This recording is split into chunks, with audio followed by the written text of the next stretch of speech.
The reason you feel exhausted by your own life isn't because you're not trying hard enough. It's because you're trying in the wrong direction. Every day, you wake up and push against life like you're swimming upstream. You plan harder, worry more, control tighter. And somehow, the more effort you put in, the more drained you feel.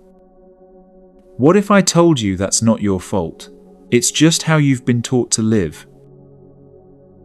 If you're listening right now, drop your location in the comments. I want to know where you are in this beautiful world, because what we're about to explore together works whether you're stressed in Seattle, overwhelmed in Mumbai, or just tired of being tired anywhere in between. Get comfortable. Grab a blanket, find a quiet corner, lie down if you can.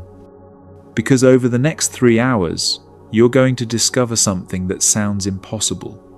The moment you stop fighting so hard, life starts working with you instead of against you. Here's what's going to happen. In about 15 minutes, you'll understand why your brain creates anxiety and how to work with it instead of against it. Around the 40-minute mark, you'll discover why the strongest people you know actually surrender more than they fight. And by the end, something inside you will feel lighter, not because I convinced you of anything, but because you remembered something you already knew. I'm not here to fix you. You're not broken. I'm just going to share 7 gentle truths that helped others find their flow again. Sometimes the most profound shift happens when we finally stop trying to shift. Ready to stop swimming upstream?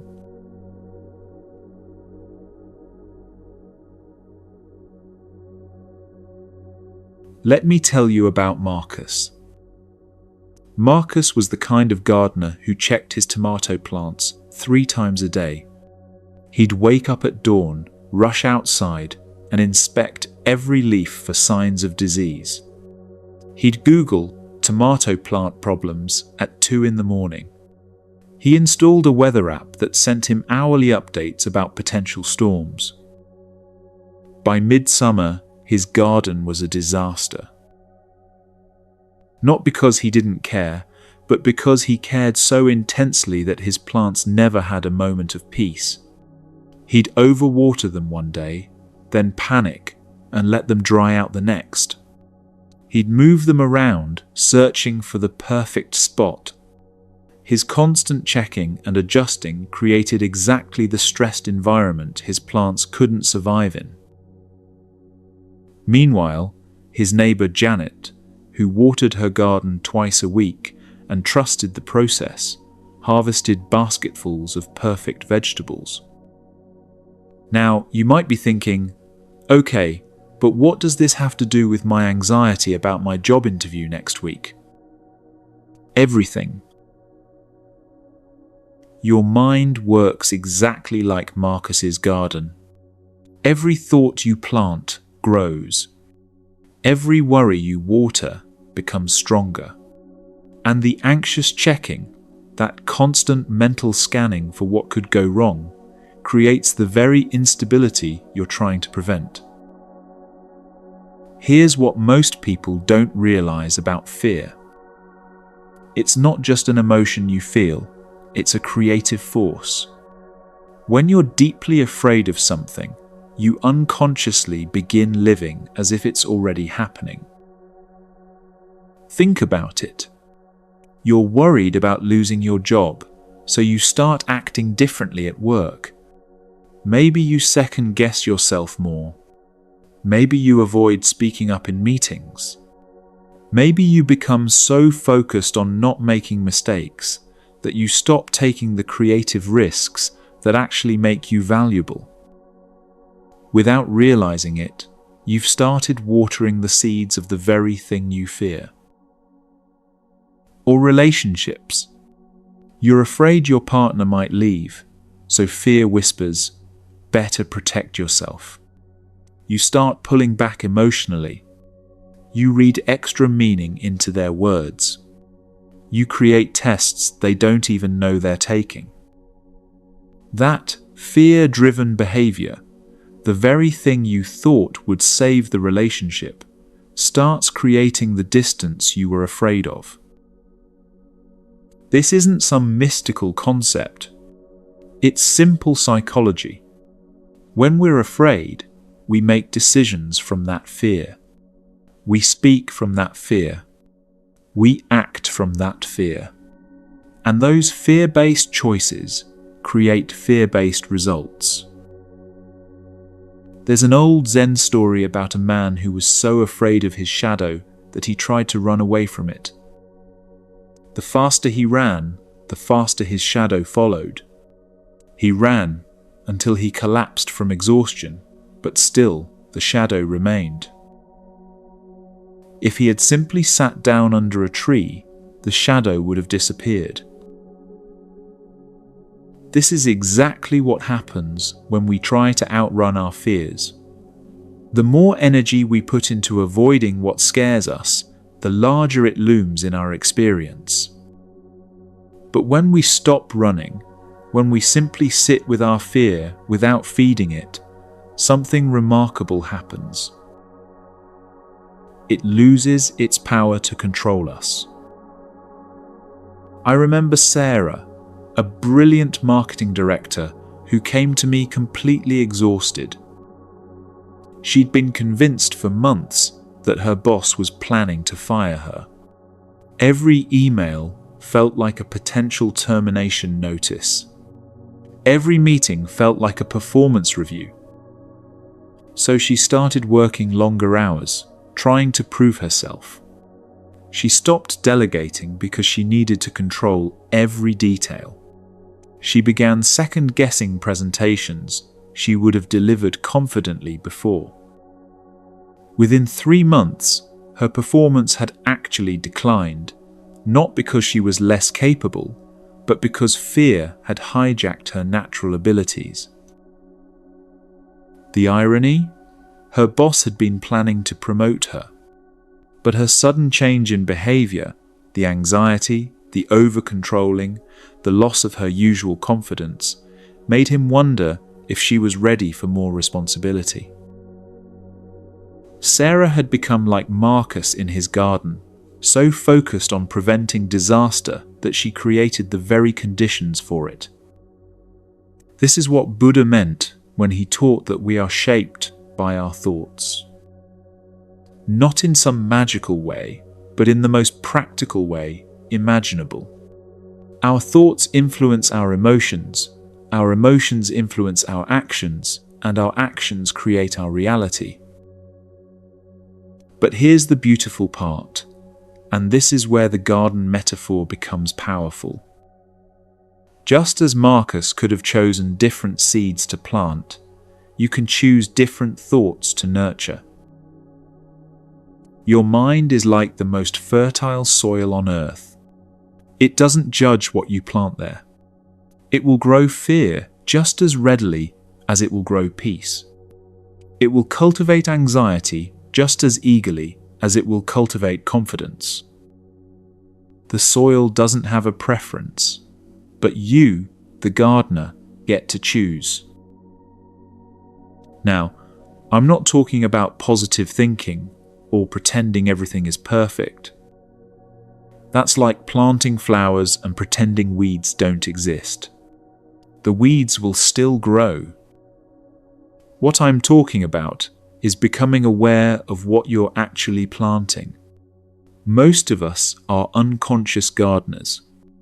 We let any random thought take root and then wonder why our inner landscape feels chaotic. Let me share another story that illustrates this perfectly. There was once a Zen master who had 2 students working in his garden. One student spent all day pulling weeds, worried that they would choke out the flowers. The other student spent his time watering and caring for the flowers. At the end of the season, the first student had a garden full of disturbed soil and stressed plants. The second student had a garden so full of healthy, vibrant flowers that the few weeds were hardly noticeable. "Master," asked the first student, "how is this possible? I worked so hard to remove every weed." The master smiled and said, "You focused all your energy on what you didn't want to grow. Your friend focused his energy on what he did want to grow. Where you put your attention is where you put your power." This ancient wisdom is backed by modern neuroscience. Our brains are constantly forming new neural pathways based on our repeated thoughts and behaviors. Every time you think a fearful thought, you strengthen the neural pathway for fear. Every time you choose a peaceful thought, you strengthen the pathway for peace. You are literally rewiring your brain with every choice you make. Let me give you a practical example. Tomorrow morning, you have that presentation at work. Right now, your mind might be planting thoughts like, "What if I forget what to say? What if they ask questions I can't answer? What if this goes badly?" Every time you water those thoughts with your attention, they grow stronger. They send roots deeper into your consciousness. By tomorrow morning, you've cultivated a garden full of worst-case scenarios. But what if you chose different seeds? Not unrealistic optimism, but grounded possibility.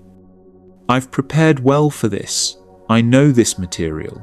Even if I don't have every answer, I can handle questions honestly." Do you feel the difference?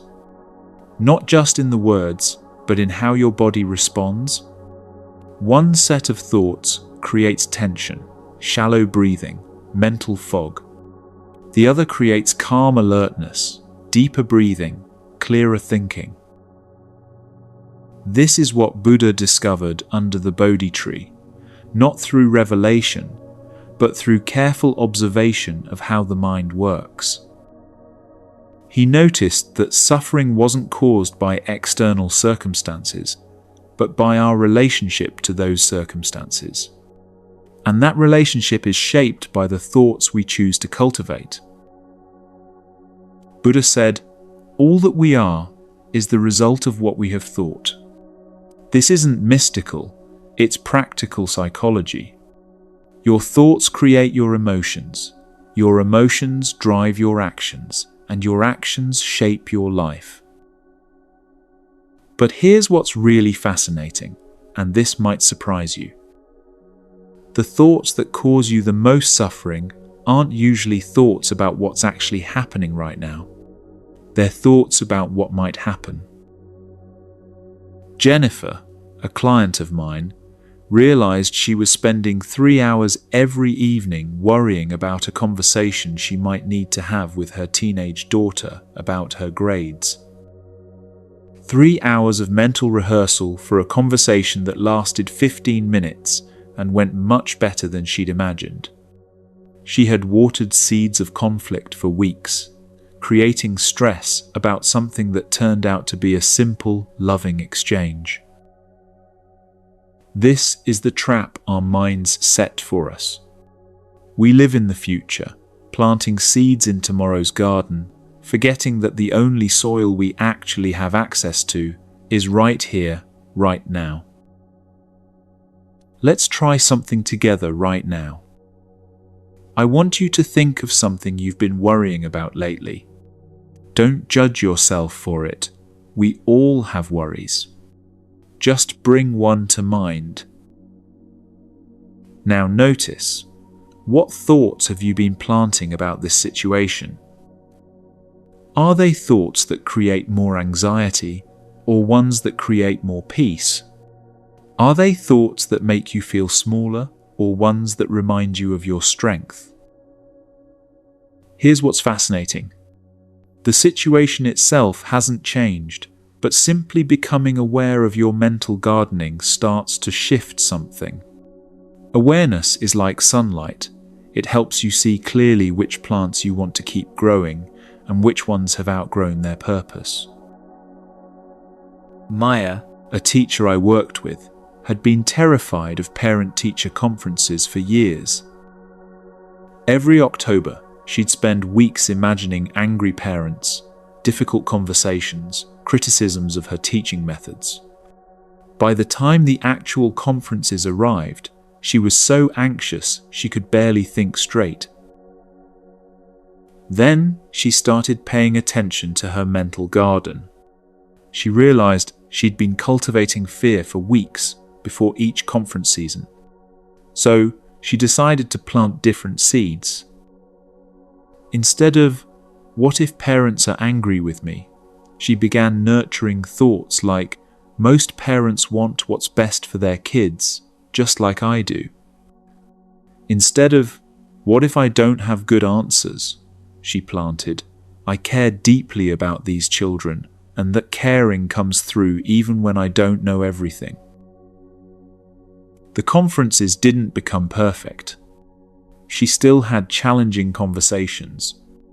But something fundamental had shifted.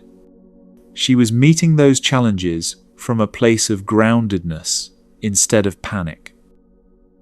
And that changed everything, not just for her, but for the parents and students who felt her calm confidence. There's another Zen teaching that illustrates this beautifully. A student asked his master, "How do I stop negative thoughts from arising?" The master replied, "You don't. You simply don't invite them to stay for tea." This is so important to understand. The goal isn't to never have another fearful thought.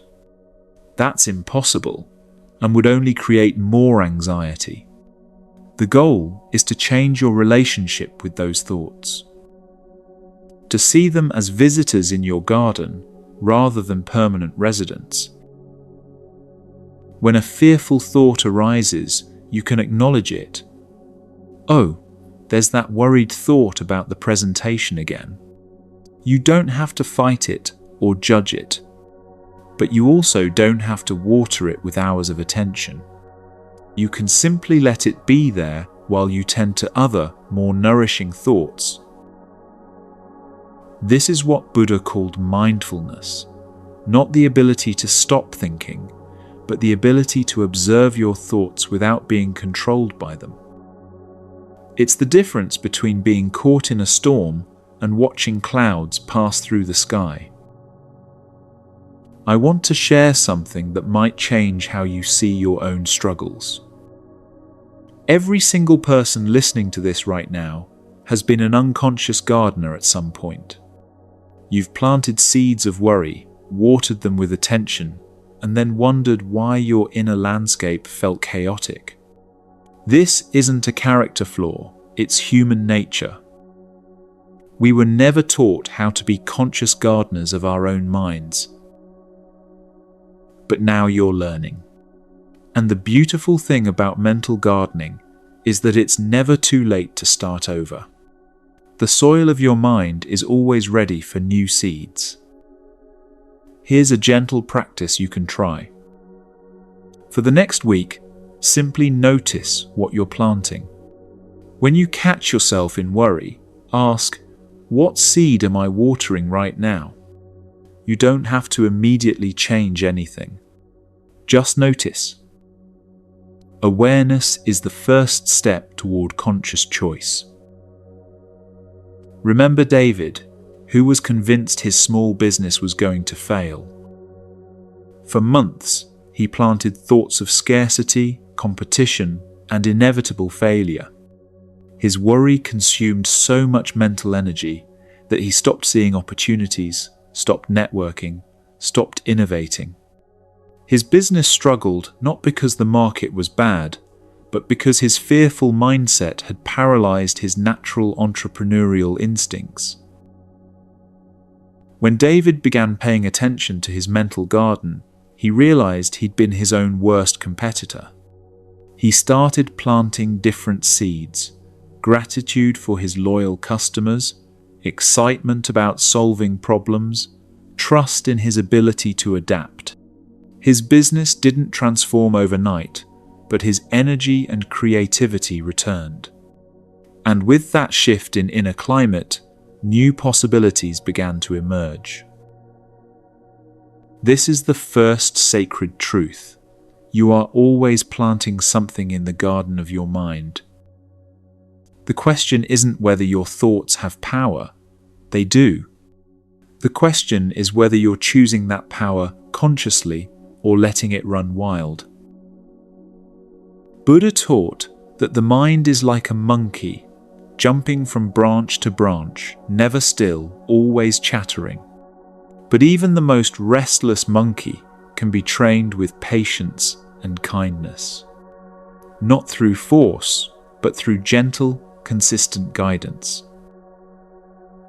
So, how do you become a conscious gardener of your own mind? First, simply notice. Throughout your day, catch yourself in the act of thinking. What seeds are you planting right now? Are they seeds of worry or seeds of trust? Seeds of scarcity or seeds of abundance? Seeds of judgment or seeds of compassion?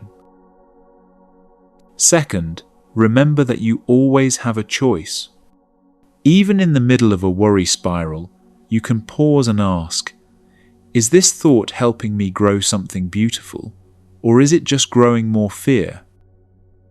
Third, be patient with yourself. Marcus didn't ruin his garden in one day, and he couldn't fix it overnight either. Mental gardening is a gentle practice, not a forced transformation. And fourth, this might be the most important, start small. You don't have to transform your entire mental landscape at once. Just choose one small kind thought to nurture today. Maybe it's, I'm doing the best I can, or things have a way of working out, or simply, I am enough. I want you to imagine your mind right now as the most beautiful garden space you've ever seen. Rich, dark soil full of potential. Morning sunlight filtering through the trees. The smell of earth after rain. In your hands, you hold seeds. Some are seeds of peace that will grow into moments of deep calm. Some are seeds of confidence that will bloom into quiet strength. Some are seeds of compassion that will create flowers of understanding. You also have seeds of worry, seeds of doubt, seeds of fear. This is normal. Every gardener has weeds to deal with. The question isn't whether difficult thoughts will arise. They will. The question is which ones you choose to water. Take a deep breath. Feel your feet on the ground. You are the gardener of your own inner landscape. And starting right now, you can choose to plant something beautiful. The ancient Zen masters understood something profound. The external world is often a reflection of our internal state. When your inner garden is full of fear, you see threats everywhere. When your inner garden is cultivated with peace, you see possibilities everywhere. This isn't about positive thinking, it's about clear seeing. As Buddha said, what you think, you become. What you feel, you attract. What you imagine, you create. Every moment is a chance to choose what kind of gardener you want to be. But here's what I haven't told you yet. Something that will challenge everything you've been taught about what it means to be strong. It's about why the most powerful people you know aren't the ones who fight the hardest, but the ones who know when to stop fighting altogether. That's what we're going to discover next.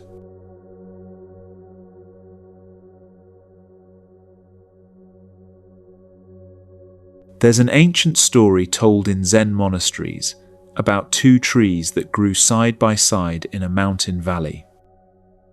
The first was a mighty oak, thick and powerful, its roots deep and its trunk unyielding. For decades, it had stood proud against every storm, never bending, never yielding. "Look at me," the oak would say to the wind. "I am stronger than you. I will not move." The second tree was a bamboo, slender and graceful, swaying gently with every breeze. The oak often mocked the bamboo's flexibility. "You have no strength," the oak would say. "You bend to everything. You have no backbone."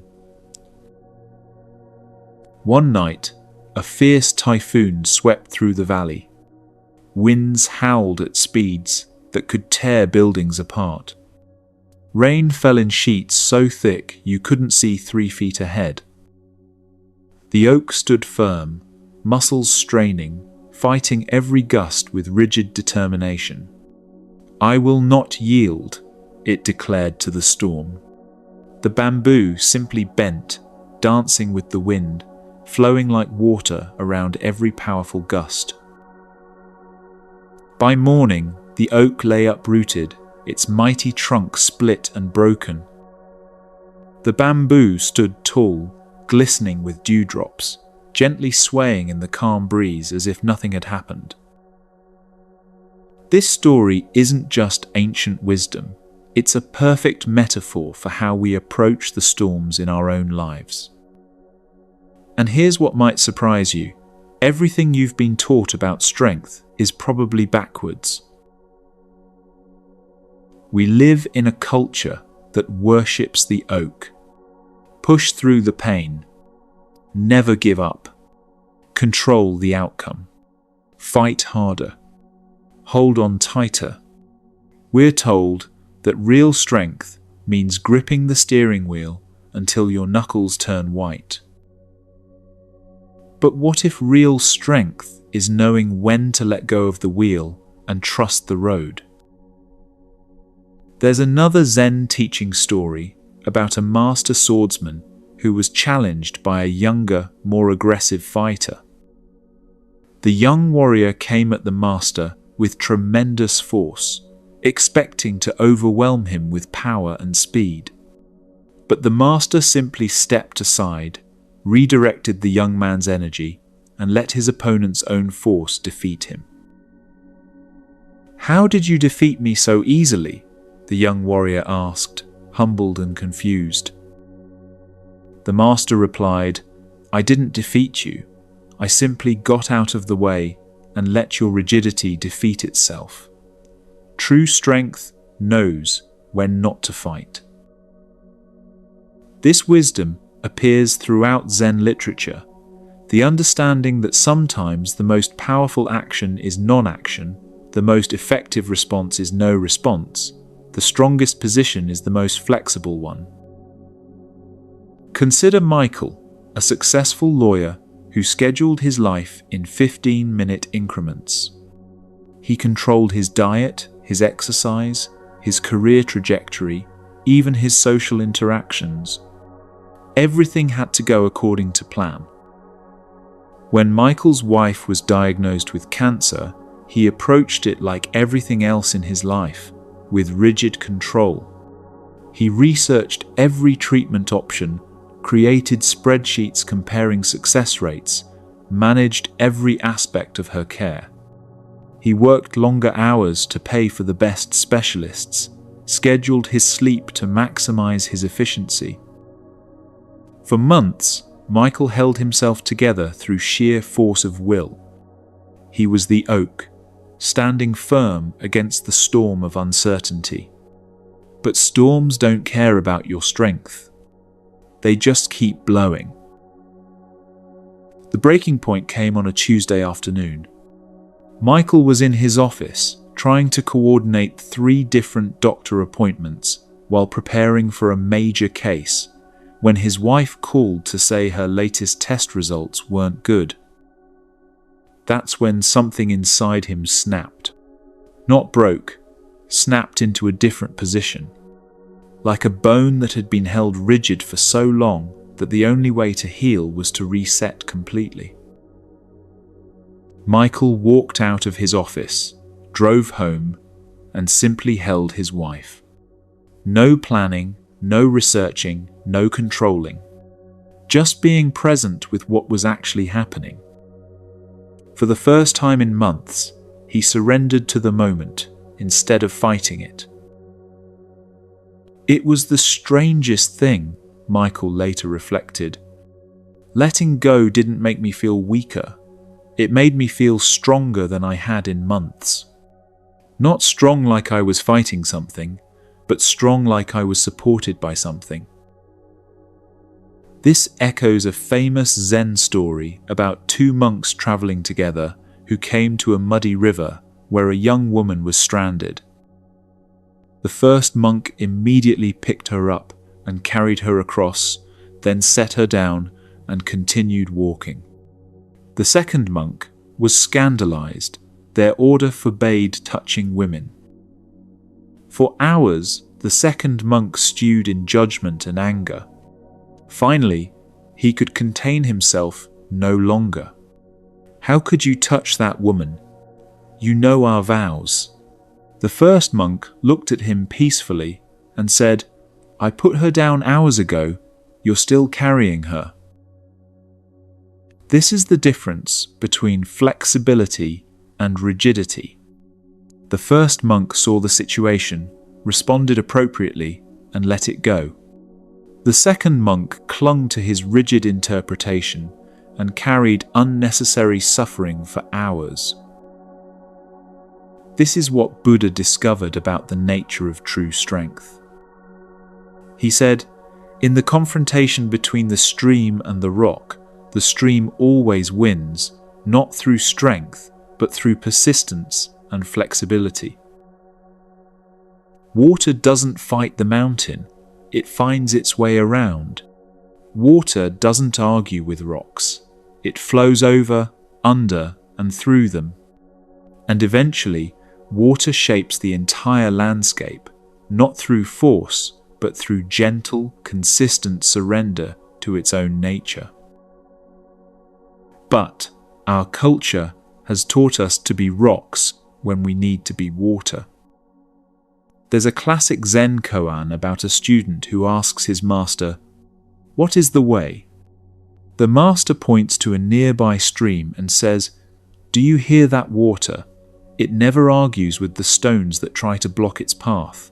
It simply flows around them, and in time, those very stones become smooth and beautiful." The student doesn't understand, so the master continues. The stones believe they are stopping the water, but the water is grateful to the stones. They give it something to dance around. This is surrender, not defeat, but a joyful acceptance of what is, while continuing to move toward what calls you.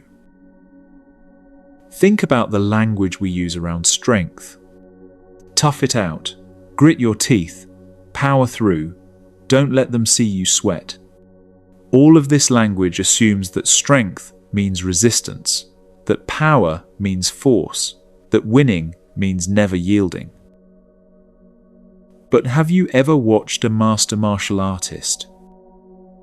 They don't meet force with force. They redirect energy.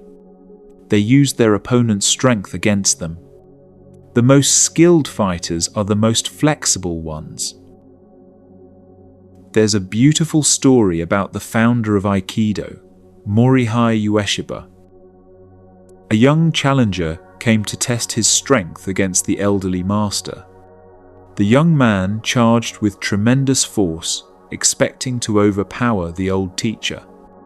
Instead, Ueshiba simply stepped aside and gently redirected the attacker's energy, sending him tumbling harmlessly to the ground. "How did you do that?" the young man asked, amazed. Ueshiba smiled and said, "I did nothing. You defeated yourself. I simply showed you a different way to move." This is the essence of what Zen teachings call Wu Wei, action through non-action, power through yielding, strength through surrender. Or think about the strongest relationships you know. Are they the ones where both people are rigid, never compromising? Or are they the ones where both people can bend, adapt, and flow around each other's edges? Sandra learned this when her teenage son started struggling with depression. Her first instinct was to fix it, find the right therapist, create structure, push him to get better. Every day was a battle to get him out of bed, to engage with life, to be the kid he used to be. The harder she pushed, the more he withdrew.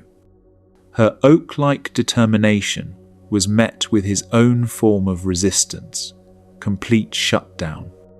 The house became a battlefield where love looked like constant struggle. Then, Sandra's therapist asked her a question that changed everything. What would happen if you stopped trying to fix him and started trusting him? This question reminded Sandra of a Zen story about a gardener who was so eager for his flowers to bloom that he would go out each morning and try to pry open the buds with his fingers. Each day, the flowers would wilt and die. Finally, an old monk passing by said to him, "You are trying to help the flowers, but you are killing them with your help. Trust their wisdom. They know when it's time to bloom." The question terrified Sandra. Wasn't it her job as a mother to solve his problems? Wasn't giving up on fixing him the same as giving up on him entirely? But Sandra was exhausted. The oak approach wasn't working. So she decided to try something that felt completely backwards. She surrendered. Instead of morning battles about getting up, she left breakfast on the counter and a note saying she loved him. Instead of lectures about therapy, she simply made the appointments available if he wanted them. Instead of trying to manufacture his healing, she focused on creating a peaceful environment where healing could happen naturally. The change wasn't immediate, Sandra discovered, but something shifted in the house. The tension dissolved, and in that space, that peaceful, non-demanding space, he started to emerge on his own. Not because anyone forced him to, but because he finally had room to breathe. This is the paradox of surrender that Buddha taught. When you stop forcing outcomes, you create space for better outcomes than you could have imagined. When you stop gripping so tightly, you discover what was trying to come to you all along. But let's be clear about what surrender actually means, because there's a lot of confusion about this. Surrender isn't giving up. It's not becoming passive or apathetic. It's not letting people walk all over you or abandoning your responsibilities. That's not surrender. That's collapse. There's a Zen teaching that illustrates this perfectly. A student asks his master, "What's the difference between surrender and giving up?" The master takes the student to a river where salmon are swimming upstream. "Watch," the master says. The salmon surrender to the current when they need to conserve energy, but they never give up on reaching their destination.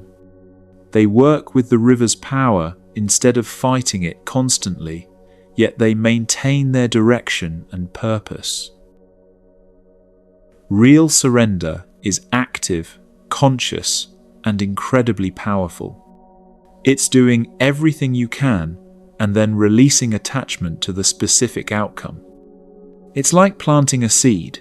You prepare the soil, you water it, you give it sunlight, and then you trust the process of growth. You don't dig it up every day to check if it's working. Surrender is saying, "I will give my best effort, my deepest care, my fullest attention, and then I will trust life to meet me halfway. This is what David discovered when his startup was failing. For 2 years, he had controlled every detail, worked 18-hour days, micromanaged every aspect of the business. The harder he gripped, the more problems seemed to arise. Team members quit, investors withdrew, customers complained. David was like a man trying to cup water in his hands. The tighter he squeezed, the faster it leaked through his fingers. Finally, at 3 a.m. in his empty office, David sat back in his chair and said out loud, "I don't know what I'm doing anymore." It wasn't defeat, it was honesty. And in that moment of honest surrender, something opened up inside him. Instead of trying to control every outcome, he started focusing on what he could actually influence: his own actions, his own attitude, his own response to challenges. Instead of forcing his team to follow his vision, he started listening to their ideas. Instead of pushing against market feedback, he started flowing with it. The business didn't magically transform overnight, but David's relationship to the business transformed immediately. He became more creative, more collaborative, more responsive to opportunities. And in that state of flexible strength, the business began to find its natural direction. Buddha taught that attachment is the root of suffering. But attachment doesn't mean caring. It means demanding that life conform to your specific expectations. It's the difference between loving someone and needing them to be exactly who you want them to be. When you surrender attachment, you don't stop caring. You care more deeply, but with open hands instead of clenched fists. You love more fully, but without conditions. You work more effectively, but without being enslaved by results. There's a beautiful Zen practice called holding water. Find a quiet moment and cup your hands in front of you as if you're holding water. Now imagine that this water represents something you've been trying to control: a relationship, a job situation, a health concern, a family issue. Feel what it's like to hold this water gently, with soft, open palms. The water stays.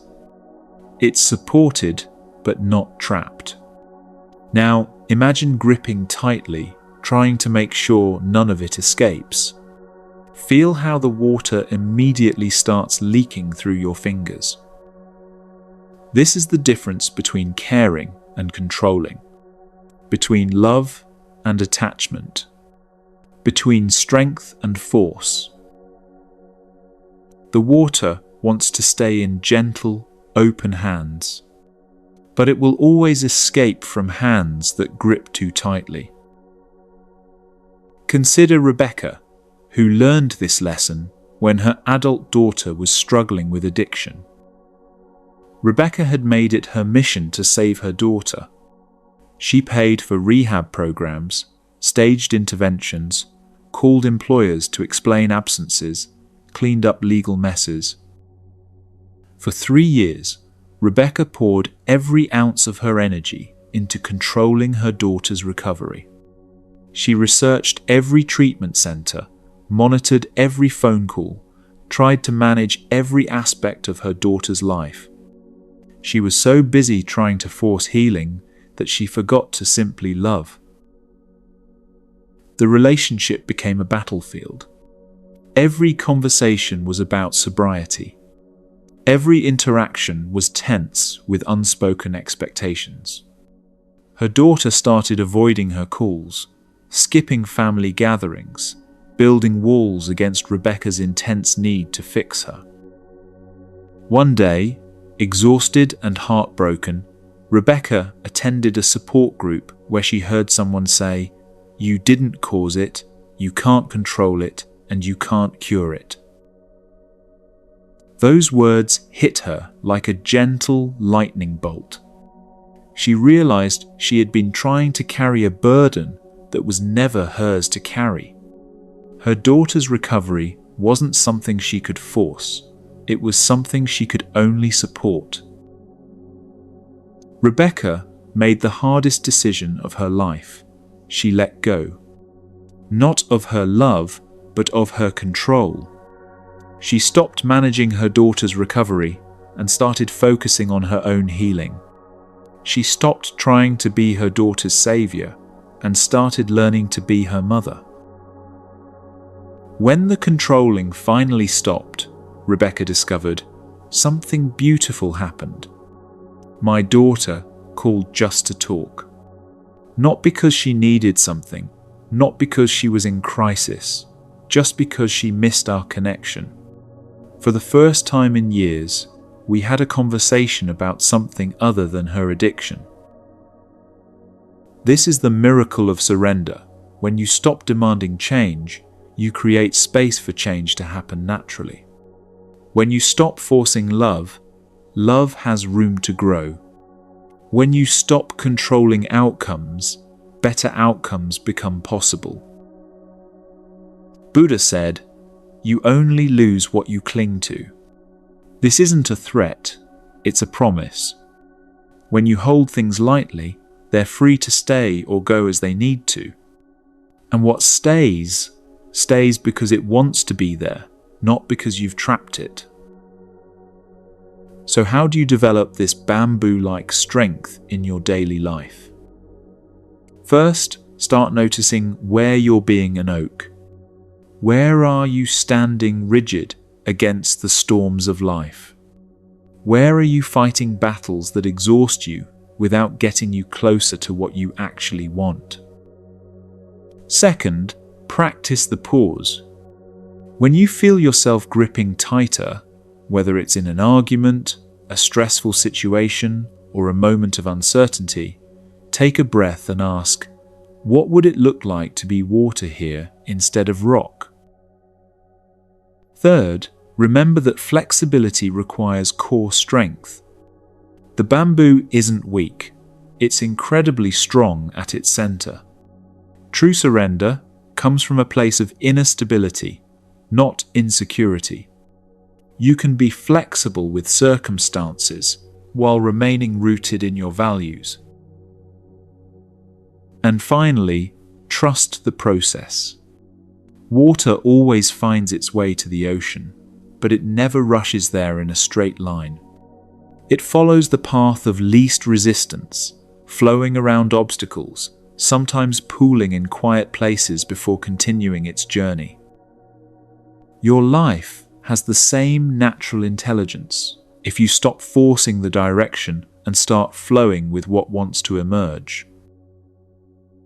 Think right now about one area of your life where you've been trying to be the oak, standing rigid against change, fighting circumstances, demanding that things be different than they are. What would it feel like to be bamboo in that situation? To maintain your strength while allowing flexibility? To stay rooted in what matters most while adapting to what you cannot change? Take a deep breath and feel into that possibility. Notice how your body responds to the idea of flowing instead of fighting. This is your inner wisdom recognizing something true, that real strength doesn't come from resistance, but from resilience. The most powerful forces in nature are the most flexible ones. Water carves canyons. Wind shapes mountains. Time transforms everything. None of them work through force.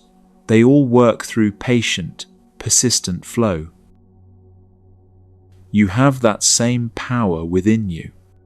The power to shape your world, not through force, but through the gentle, persistent strength of surrender. The wisdom to know when to stand firm and when to bend. The courage to let go of what you cannot control so you can focus your energy on what you can influence. This is the second sacred truth.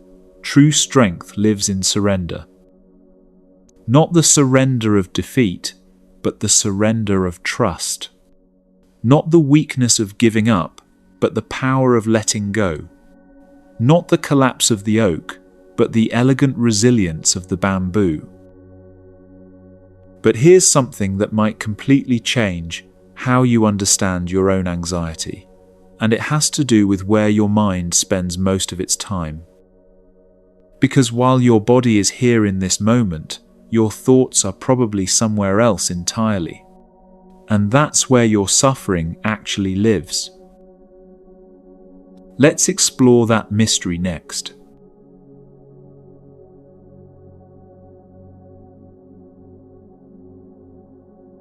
There once was a woman named Grace who spent 37 years preparing for disasters that never came. Every morning, Grace would wake up and immediately begin her mental rehearsal of everything that could go wrong that day. What if the presentation at work went badly? What if her daughter got into an accident driving to school? What if the strange noise the car was making meant an expensive repair? What if? What if? What if? Grace became an expert at living in tomorrow's problems. She would spend hours each evening worrying about conversations she might need to have, challenges she might need to face, disasters she might need to survive. Her mind was like a movie theatre that only showed horror films about the future. The irony was heartbreaking. The prostit ended next time. While Grace was busy preparing for imaginary emergencies, real life was happening all around her. Her daughter's first steps, her husband's quiet jokes at dinner, the way morning sunlight fell across her kitchen table, all of these precious moments slipped by unnoticed because Grace was somewhere else entirely, fighting battles in a future that existed only in her mind. One autumn evening, Grace's daughter asked her a simple question that changed everything. "Mom, do you ever actually see me?" The question stopped Grace cold. Of course, she saw her daughter. She worried about her constantly. She planned for her future, protected her from potential harm, anticipated her needs. But her daughter continued gently, "I mean, do you see me right now?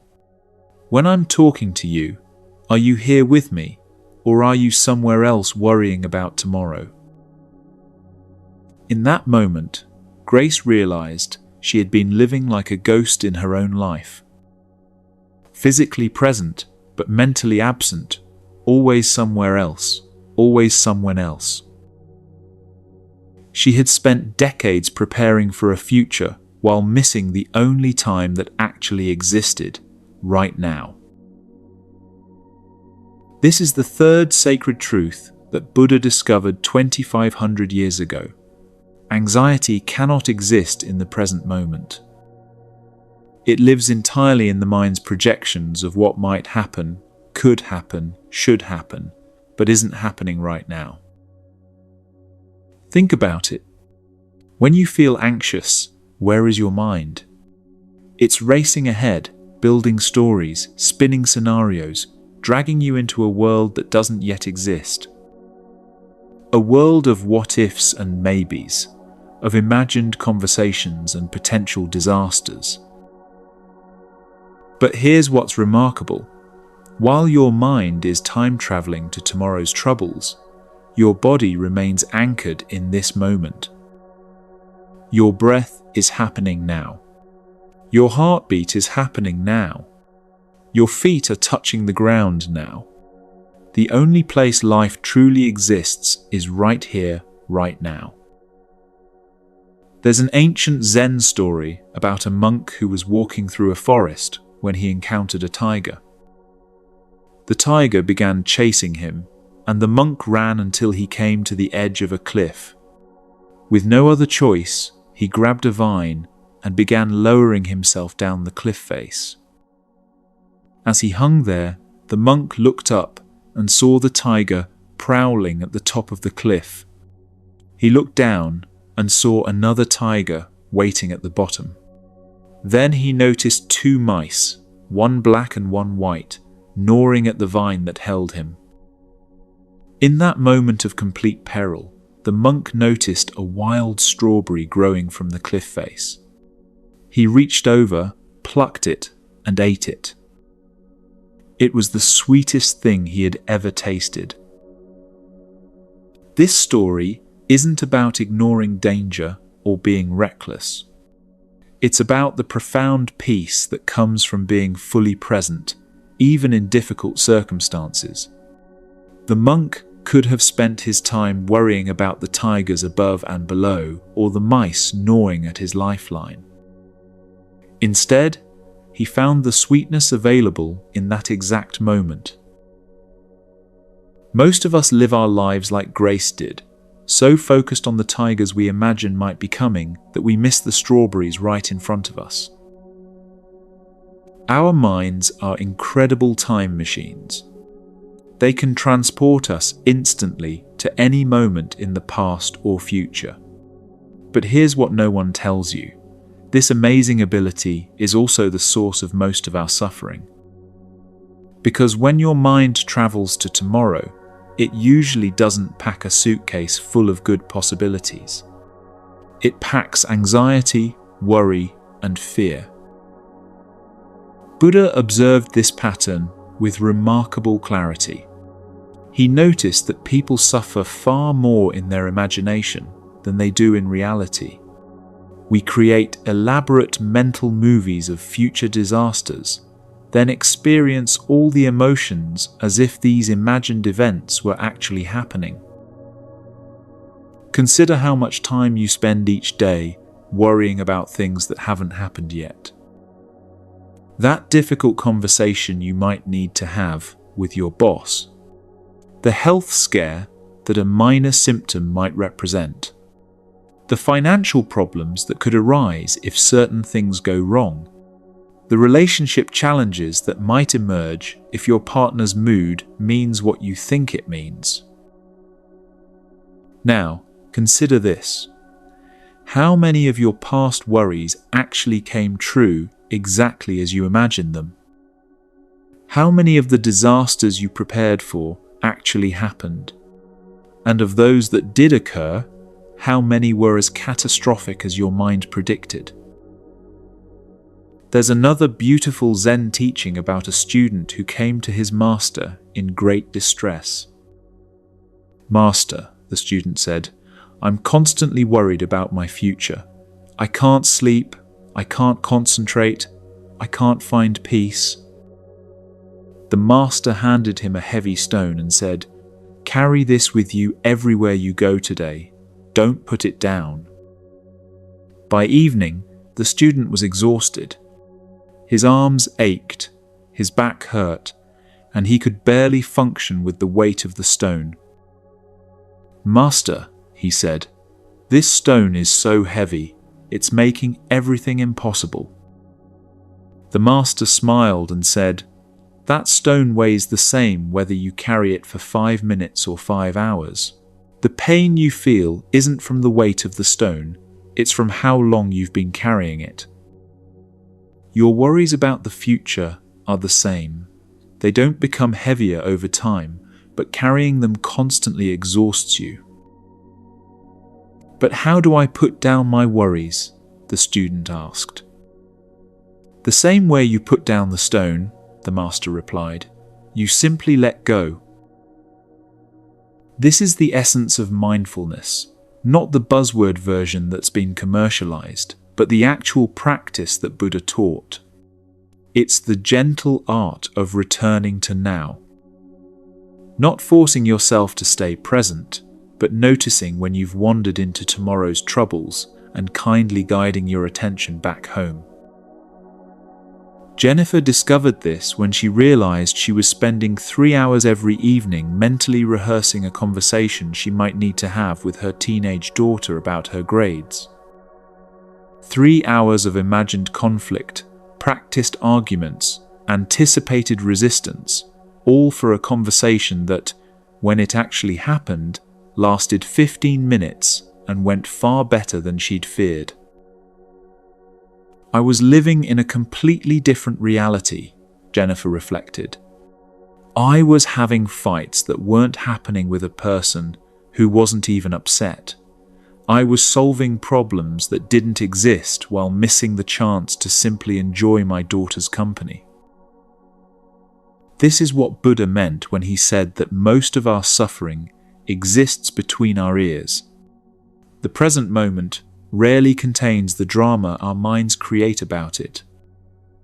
Right now, as you listen to these words, you are probably okay. You are breathing. Your heart is beating. You are here, you are alive, and in this moment, you are safe. But the mind is like a restless child on a long car trip, constantly asking, are we there yet? What if we get lost? What if we run out of gas? It can't simply enjoy the journey. It's always worried about the destination. There's a profound Zen teaching that says, you are perfect as you are, and you could use a little improvement. This isn't a contradiction. It's pointing to the truth that this moment is complete exactly as it is, while also acknowledging that growth and change are natural. But you can't improve a moment you're not actually present for. The practice of returning to now doesn't require special techniques or years of meditation training. It's as simple as noticing where your mind has wandered and gently bringing it back. Like calling a beloved pet who has wandered too far from home, not with punishment, but with kindness. Here's a gentle practice you can try right now. Notice 5 things you can see in your immediate environment. Really see them, not just glance at them. Notice their colors, textures, the way light falls on them. Now notice 4 things you can hear. Maybe it's the sound of your own breathing, or traffic in the distance, or the hum of electronics. Don't judge the sounds as good or bad, just notice them. Notice 3 things you can feel: the temperature of the air on your skin, the texture of your clothes, the weight of your body, where you're sitting or lying. Notice 2 things you can smell. Even if you think you can't smell anything, breathe deeply and see what's there. Notice 1 thing you can taste. Maybe it's just the taste of your own mouth or lingering flavors from something you drank earlier. This simple practice, 5, 4, 3, 2, 1, brings you fully into your senses, which are always operating in the present moment. Your eyes can't see yesterday. Your ears can't hear tomorrow. Your senses are perfect anchors to right now. Buddha taught that the present moment is the only place where life actually happens. The past exists only in memory, the future only in imagination. But we spend so much time mentally time traveling that we miss the one place where we actually have any power to create change, right here, right now. There's a story about a Zen master who was asked, "What is enlightenment?" He replied, "When hungry, eat. When tired, sleep." The questioner was confused. "But everyone does that. What's so special about it?" The master smiled. "No, they don't. When most people eat, they're thinking about work. When they sleep, they're worrying about tomorrow. When they're at work, they're thinking about home. When they're home, they're thinking about work. Very few people are ever truly where they are." This is why mindfulness isn't about emptying your mind or stopping thoughts. It's about being where you are when you are there. It's about eating when you're eating, walking when you're walking, breathing when you're breathing. Mark learned this lesson when his doctor told him he had high blood pressure from chronic stress. Mark was a project manager who lived in a constant state of anticipating problems. He would lie awake at night, running through everything that could go wrong with his current projects, mentally solving crises that hadn't happened yet. I realized I was living my entire life in crisis mode, Mark said. I was always preparing for emergencies, always on high alert, always somewhere else mentally. My body was paying the price for my mind's obsession with imaginary futures. Mark began practicing what he called moment alerts, simple check-ins throughout the day where he would pause and ask himself, where am I right now? What is actually happening in this moment? Most of the time, the answer was surprisingly peaceful. He was sitting at his desk, typing an email, with sunshine coming through the window. He was walking to a meeting, feeling his feet on the ground, noticing the changing leaves on the trees. He was having dinner with his family, tasting his food, hearing his children's laughter. I started to realize that most of my life was actually quite pleasant when I was actually present for it, Mark discovered. The stress wasn't coming from what was happening, it was coming from what I was afraid might happen. This is the profound insight Buddha had about the nature of anxiety. It feeds on the unknown, the uncertain, the not yet here. But in the present moment, even in difficult circumstances, there's usually a basic okayness that anxiety can't touch. Right now, as you listen to this, notice, are you okay in this moment? Not next week when that deadline hits, not next month when that situation needs to be resolved, but right now. In this breath, in this heartbeat, in this immediate experience, are you fundamentally okay? Most people discover that the answer is yes. The present moment has a quality of basic safety that the mind's projections of the future rarely contain. This doesn't mean problems don't exist or challenges won't come. It means that right now, in this moment, you are breathing, you are alive, and you are here. Buddha said, "Do not dwell in the past. Do not dream of the future. Concentrate the mind on the present moment." This isn't about ignoring practical planning or learning from experience. It's about recognizing that worrying is not the same as planning, and that anxiety about the future doesn't actually prepare you for it. It just exhausts you in the present. There's a beautiful practice from Zen tradition called just sitting. It's remarkably simple. You sit quietly and just be present with whatever arises. Thoughts come and go like clouds in the sky. Emotions arise and pass like weather patterns. But you remain like the sky itself, spacious, aware, and fundamentally unchanged by whatever passes through. You don't need to sit on a cushion to practice this. You can practice just standing while waiting in line at the store. Just walking as you move from one place to another. Just breathing whenever you remember that you have breath. The key is gentleness.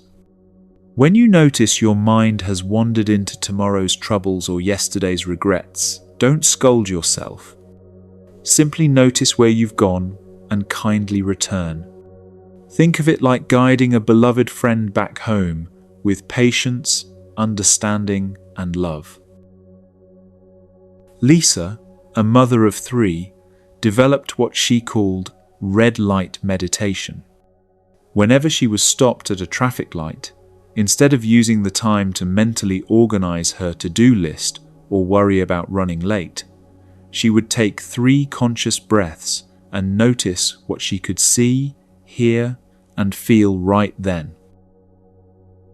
It was amazing how those tiny moments of presence started to change everything, Lisa shared. I realized I had been living my whole life rushing toward the next moment, never actually experiencing the one I was in. Those red light moments became little islands of peace in my day. This is the practice, not grand gestures or dramatic changes, but simple moments of choosing to be where you are. Noticing the taste of your morning coffee instead of mentally rehearsing the day ahead. Feeling the warm water in the shower instead of worrying about what you forgot to do yesterday. Listening to your child's story instead of planning dinner while they talk. Each time you return to the present moment, you're training your mind like a muscle. You're teaching it that there's a difference between helpful planning and anxious worry. You're discovering that most of life's sweetness is available only to those who are present to receive it.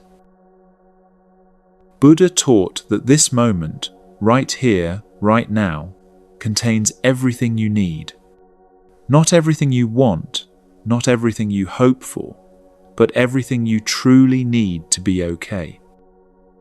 Your breath, your awareness, your basic aliveness, all of it is here waiting for you to come home to yourself. The third sacred truth is simple but revolutionary. Anxiety lives in tomorrow, peace lives in now. You cannot be anxious and present at the same time. They are mutually exclusive states. When you are truly here, truly now, anxiety has nowhere to exist. This doesn't mean you'll never feel worried again. Worry is a natural human response to uncertainty.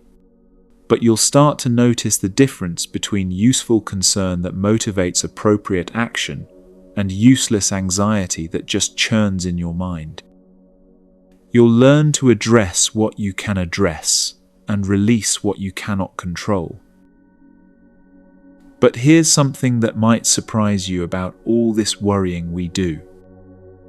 Most of the disasters we spend so much time preparing for in our minds never actually happen. And that's not just a comforting platitude. It's a statistical reality that reveals something profound about how the human mind works. Let's explore that mystery next.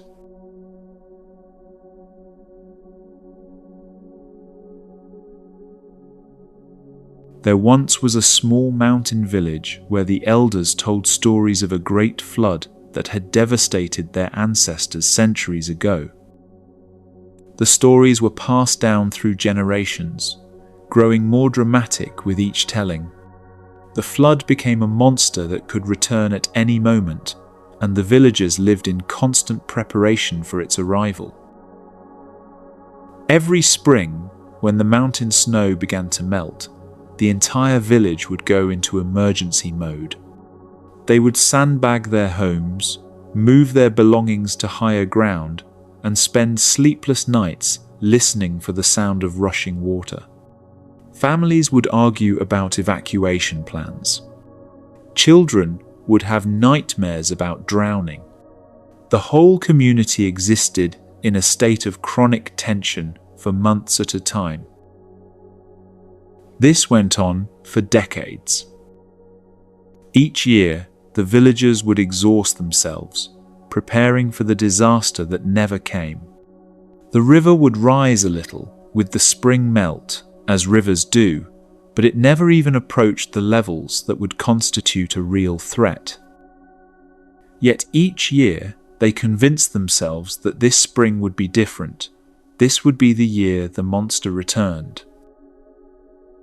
One spring, a young engineer arrived in the village to study the watershed. She examined decades of river data, studied the terrain, and calculated water flow patterns. Her conclusion was startling. Given the current landscape and normal weather patterns, a flood of the magnitude the villagers feared was virtually impossible. The geography had changed since their ancestors' time. New forests upstream absorbed excess water. Natural channels had formed that redirected flow. The very conditions that had created the historical flood no longer existed. The villagers had been preparing for a disaster that couldn't happen. But when the engineer presented her findings, many villagers rejected them. "You don't understand," they said. "You haven't lived here your whole life. You don't know what we know.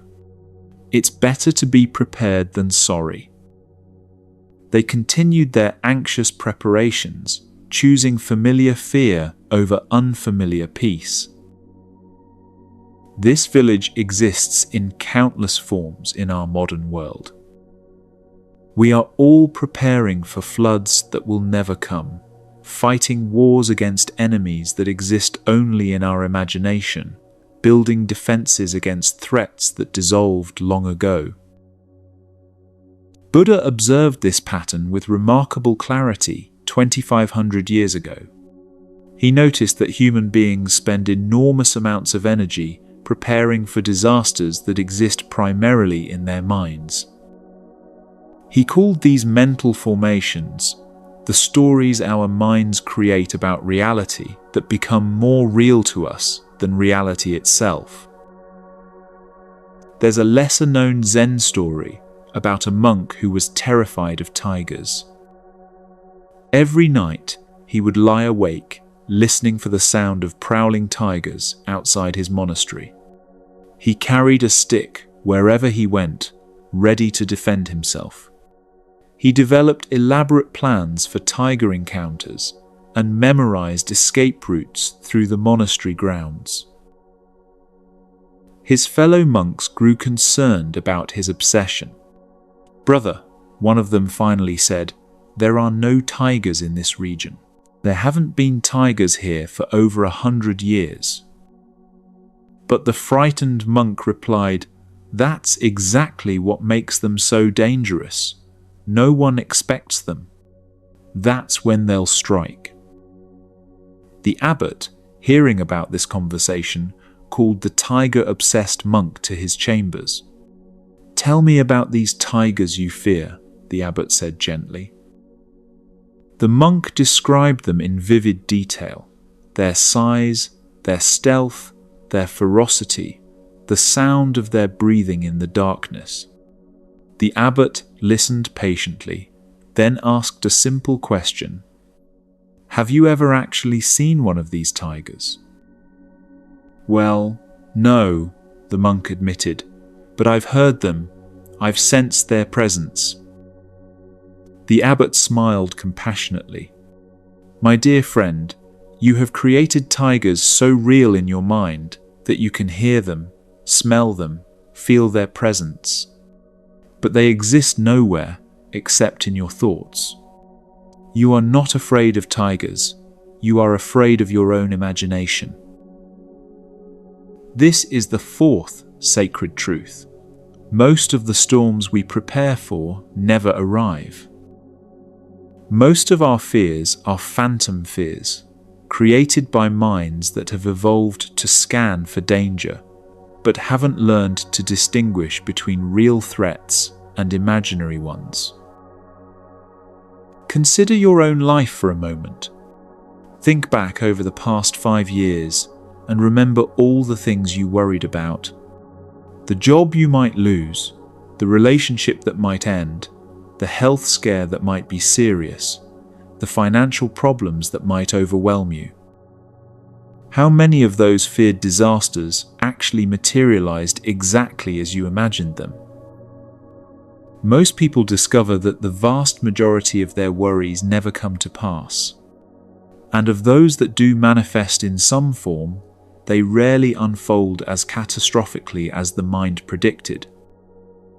We are remarkably resilient creatures, far more capable of handling actual challenges than our anxious minds give us credit for.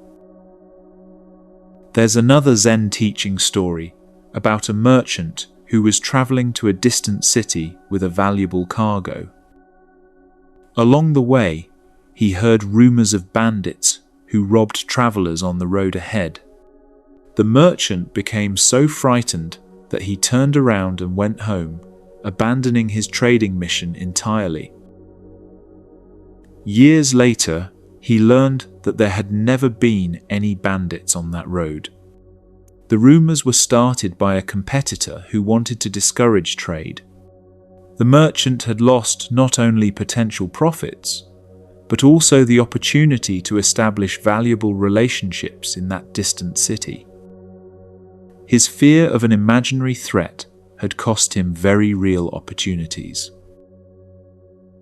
Buddha taught that our minds are like this merchant, often more afraid of imaginary dangers than attentive to actual possibilities. He called this the second arrow of suffering. The first arrow is what actually happens: loss, disappointment, challenge, change. The second arrow is the story we tell ourselves about what happened, and more often, what might happen next. The first arrow is inevitable. Life includes difficulty. But the second arrow is optional. We don't have to shoot ourselves with imaginary arrows while we're already dealing with real ones. Consider Sarah, who spent months in agony about a potential layoff at her company. Every day brought new waves of worry about losing her job, being unable to pay her mortgage, having to explain unemployment to her children. She lost sleep, developed stress-related health issues, and became irritable with her family. She was living the experience of being unemployed while still being employed. When the layoffs were finally announced, Sarah's position was eliminated. But instead of the catastrophe she had imagined, she discovered that her severance package was generous, the job market in her field was strong, and she actually found a better position within 6 weeks. She had suffered for months, anticipating a disaster that never occurred. I realized I had been living in a horror movie of my own creation, Sarah reflected.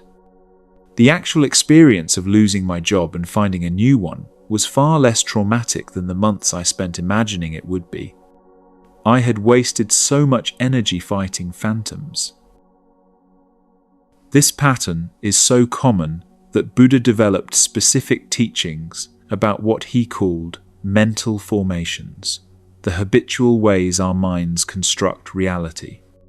These formations are like filters that shape what we see, feel, and experience. When our mental formations are dominated by fear, we see threats everywhere. When they're shaped by peace, we see opportunities. The mind that created tigers in the monastery is the same mind that sees catastrophe in every change, betrayal in every silence, rejection in every delayed response. It's not deliberately trying to make us miserable, it's trying to keep us safe. But it often can't tell the difference between actual danger and potential danger, between reasonable caution and paralyzing fear. There's a profound Zen story about a master who was known for his fearlessness. A student asked him, "Master, aren't you afraid of anything?" The master replied, "I'm afraid of many things, but I've learned to distinguish between the tigers that are actually in the room and the tigers that are only in my mind." "How can you tell the difference?" the student asked. The master smiled. "The real tigers require action. The imaginary tigers require only understanding." This is the key to working with phantom fears, learning to distinguish between threats that require action and fears that require only understanding. When you feel afraid, pause and ask yourself, is this tiger real or is this tiger imaginary? A real tiger might be a legitimate health concern that needs medical attention, a relationship issue that requires honest conversation, or a work situation that needs addressing. These situations call for appropriate action, not just worry. An imaginary tiger is usually a story about what might happen, could happen, probably will happen, but isn't happening right now. These stories create all the physiological responses of real danger, without any of the clarity that comes from facing actual challenges. Let's try a simple practice for checking whether your fears are phantom or real. When you notice yourself feeling anxious about something, ask these questions. First, is this happening right now, or is this a story about what might happen? If it's happening now, you can take appropriate action. If it's a story about the future, notice that it's a story. Second, if this did happen, what would I actually do? Often, when we move from vague worry to specific planning, we discover we're more capable than our fears suggest. Fear thrives in vagueness, but diminishes when we get specific. Third, how many times have I worried about this kind of thing before, and how many times has it actually been as bad as I feared? This helps you recognize patterns in your worry and develop trust in your resilience. Fourth, what am I not seeing because I'm so focused on this potential threat? Fear narrows our vision, but awareness opens it. When we stop staring at imaginary tigers, we often notice real opportunities. Michael discovered this when he was terrified about giving a presentation to his company's board of directors. For weeks, he imagined every possible way it could go wrong.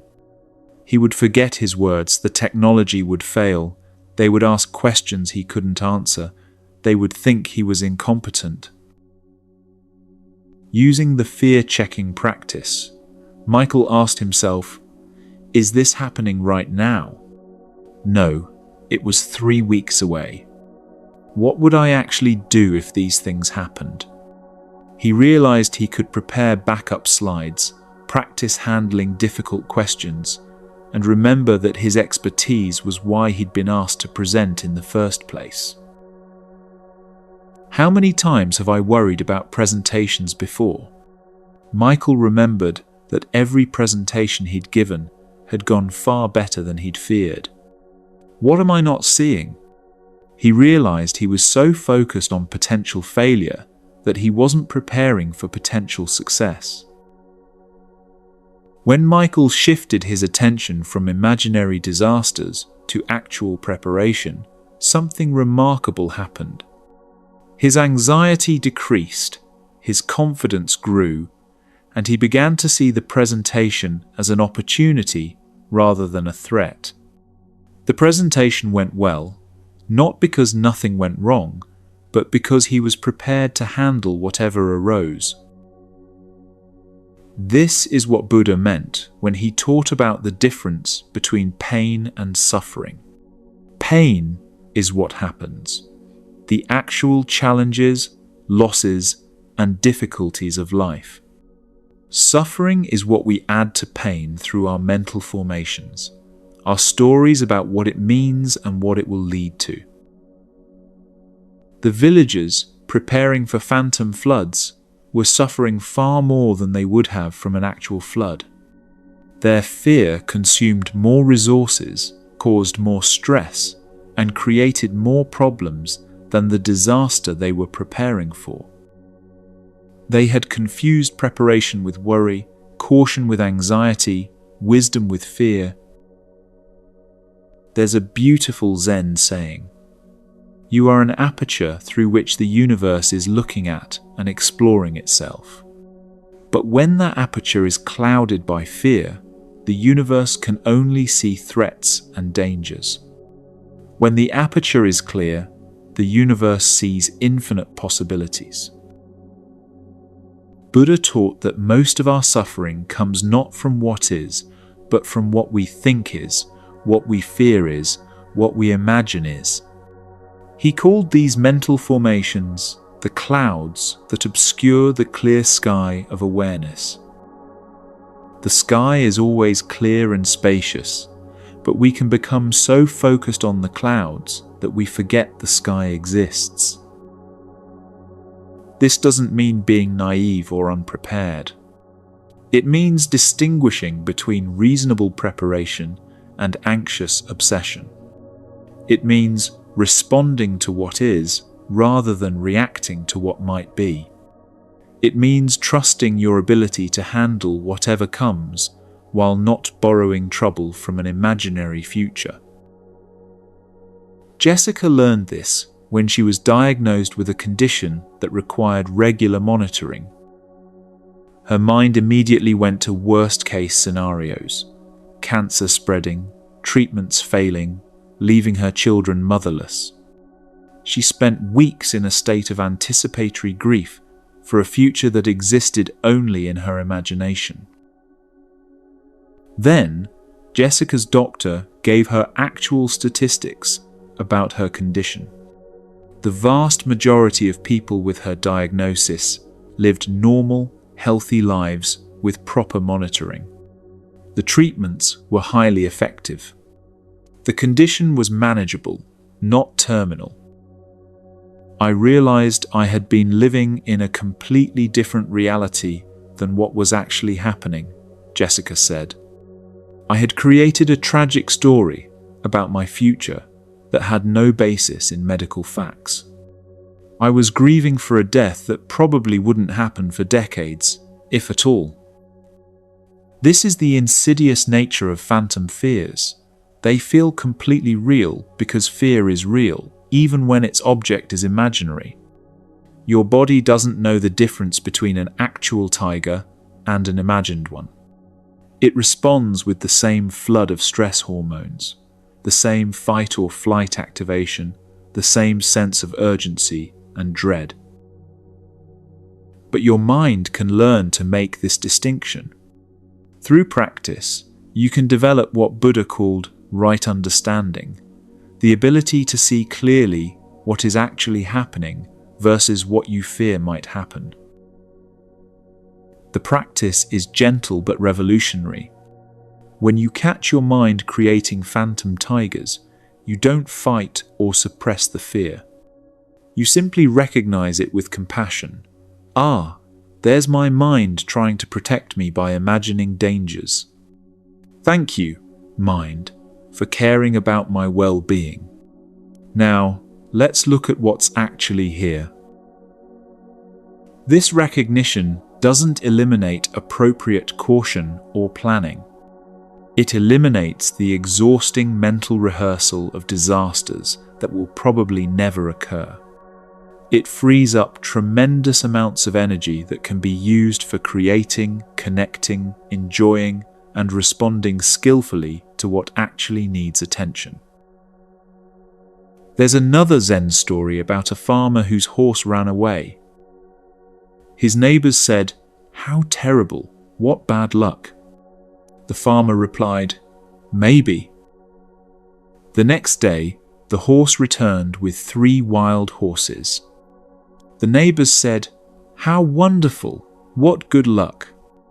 The farmer replied, "Maybe." The day after, the farmer's son was thrown from one of the wild horses and broke his leg. "How terrible," the neighbors said. "Maybe," said the farmer. The following week, military officials came to draft young men for war, but they passed over the farmer's son because of his broken leg. "How fortunate," the neighbors exclaimed. "Maybe," said the farmer. This story illustrates the profound futility of predicting whether events will ultimately be good or bad. Life is far too complex, interconnected, and surprising for our limited perspectives to accurately forecast outcomes. What we fear as disaster often leads to unexpected opportunities. What we celebrate as good fortune sometimes brings unforeseen challenges. The farmer's wisdom wasn't indifference, it was presence. He responded appropriately to each situation as it arose without wasting energy on stories about what it all meant or where it would lead. He lived in reality rather than in his projections about reality. This is the fourth sacred truth. Most storms never arrive. Most of our fears are phantom fears, created by minds that mean well but see danger where none exists. When we learn to distinguish between real tigers and imaginary ones, we stop fighting battles against enemies that exist only in our thoughts. But here's what's really fascinating about this need to prepare for disasters that don't come. It often masks something deeper, a fundamental struggle with the fact that life is uncertain and we cannot control outcomes no matter how much we plan or worry. And that brings us to perhaps the most challenging truth of all. Let's explore that next.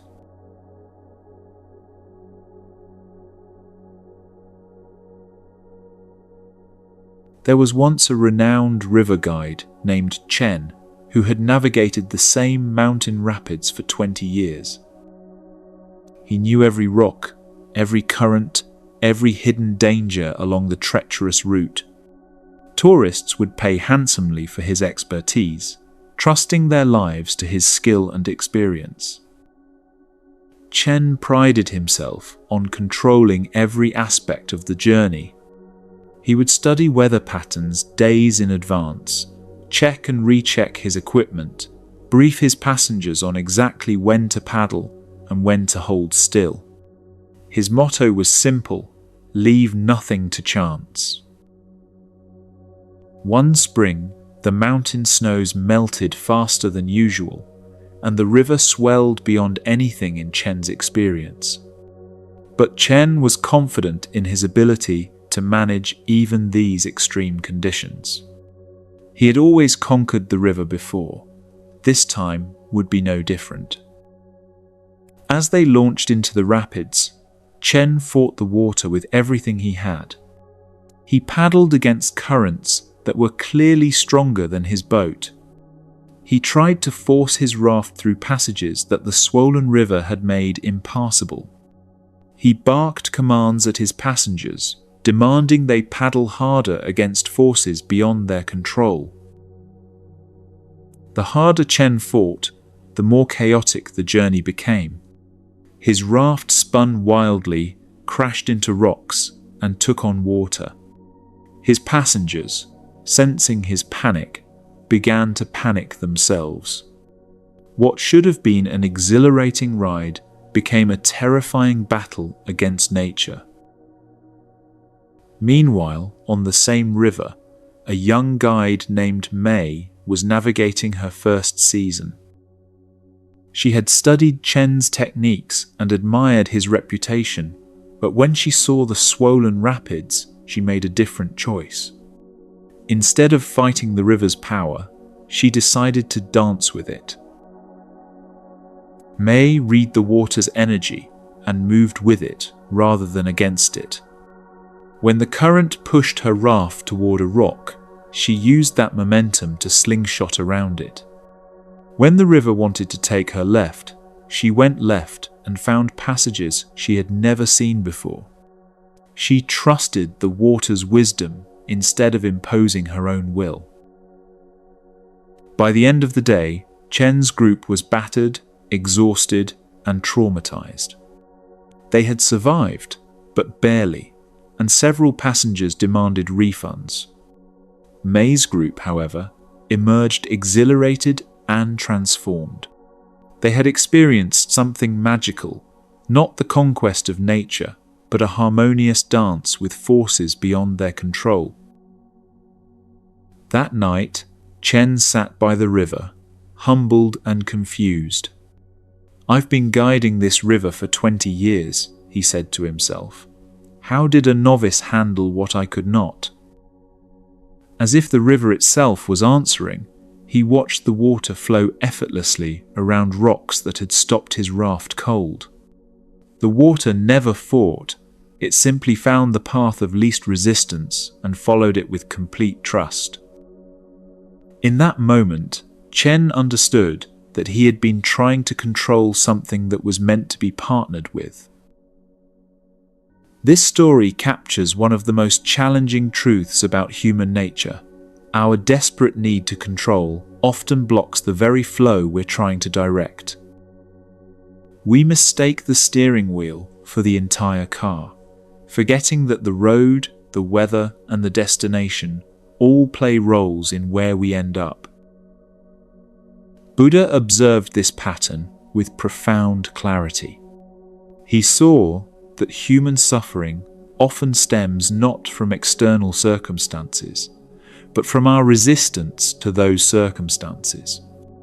Our need to control outcomes, manage other people's responses, and dictate life's timing creates more turbulence than the actual challenges we face. There's an ancient Zen story about a student who came to his master in great distress. "Master," he said, "I try so hard to control my thoughts, but they keep arising. I try to control my emotions, but they keep changing. I try to control my life, but it keeps surprising me. What am I doing wrong?" The master led him to a window overlooking a garden where the wind was blowing through the trees. "Do you see those trees trying to control the wind?" the master asked. "Of course not," the student replied. "That would be impossible." "And yet," the master observed, "notice how beautifully they dance with it. They bend without breaking, sway without falling, respond without resisting. This is the secret you're seeking, not control, but graceful response." The student was puzzled. "But surely I must have some control over my life. Otherwise, what's the point of effort or intention?" The master smiled. "You can choose the quality of your response to what arises, but you cannot choose what arises. You can plant seeds with care and attention, but you cannot force them to grow according to your timeline. You can offer love generously, but you cannot control whether it's received. The art is knowing where your power lies and where it doesn't." This distinction between influence and control is crucial. We have tremendous influence over our thoughts, our actions, our responses, and our growth. But we have very little control over outcomes, other people's choices, timing, or the countless variables that shape our experience. Consider Maria, a project manager who approached every aspect of her work and personal life like a military operation. She created detailed schedules for her family, color-coded calendars for every activity, and backup plans for her backup plans. Maria believed that thorough planning and careful control could prevent problems before they occurred. But life, as life tends to do, kept refusing to follow Maria's scripts. Her children would get sick on important days, traffic would delay crucial meetings, and unexpected opportunities would arise that didn't fit her predetermined timeline. The more rigidly she planned, the more stressed she became when reality deviated from her expectations. Maria's wake-up call came during her daughter's birthday party. She had planned every detail meticulously: decorations, games, food, even a minute-by-minute schedule. When a sudden rainstorm forced the outdoor party inside, Maria spent the entire celebration frantically trying to execute her outdoor plan in an indoor space. While Maria was stressed and frustrated, trying to control what couldn't be controlled, Her daughter and friends were having a wonderful time playing impromptu games in the living room. They didn't need Maria's perfect plan. They needed her presence and joy.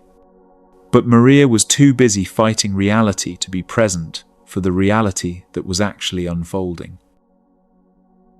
This is what Buddha meant when he taught that attachment is the root of suffering. Attachment, in Buddhist terms, isn't about caring or loving deeply.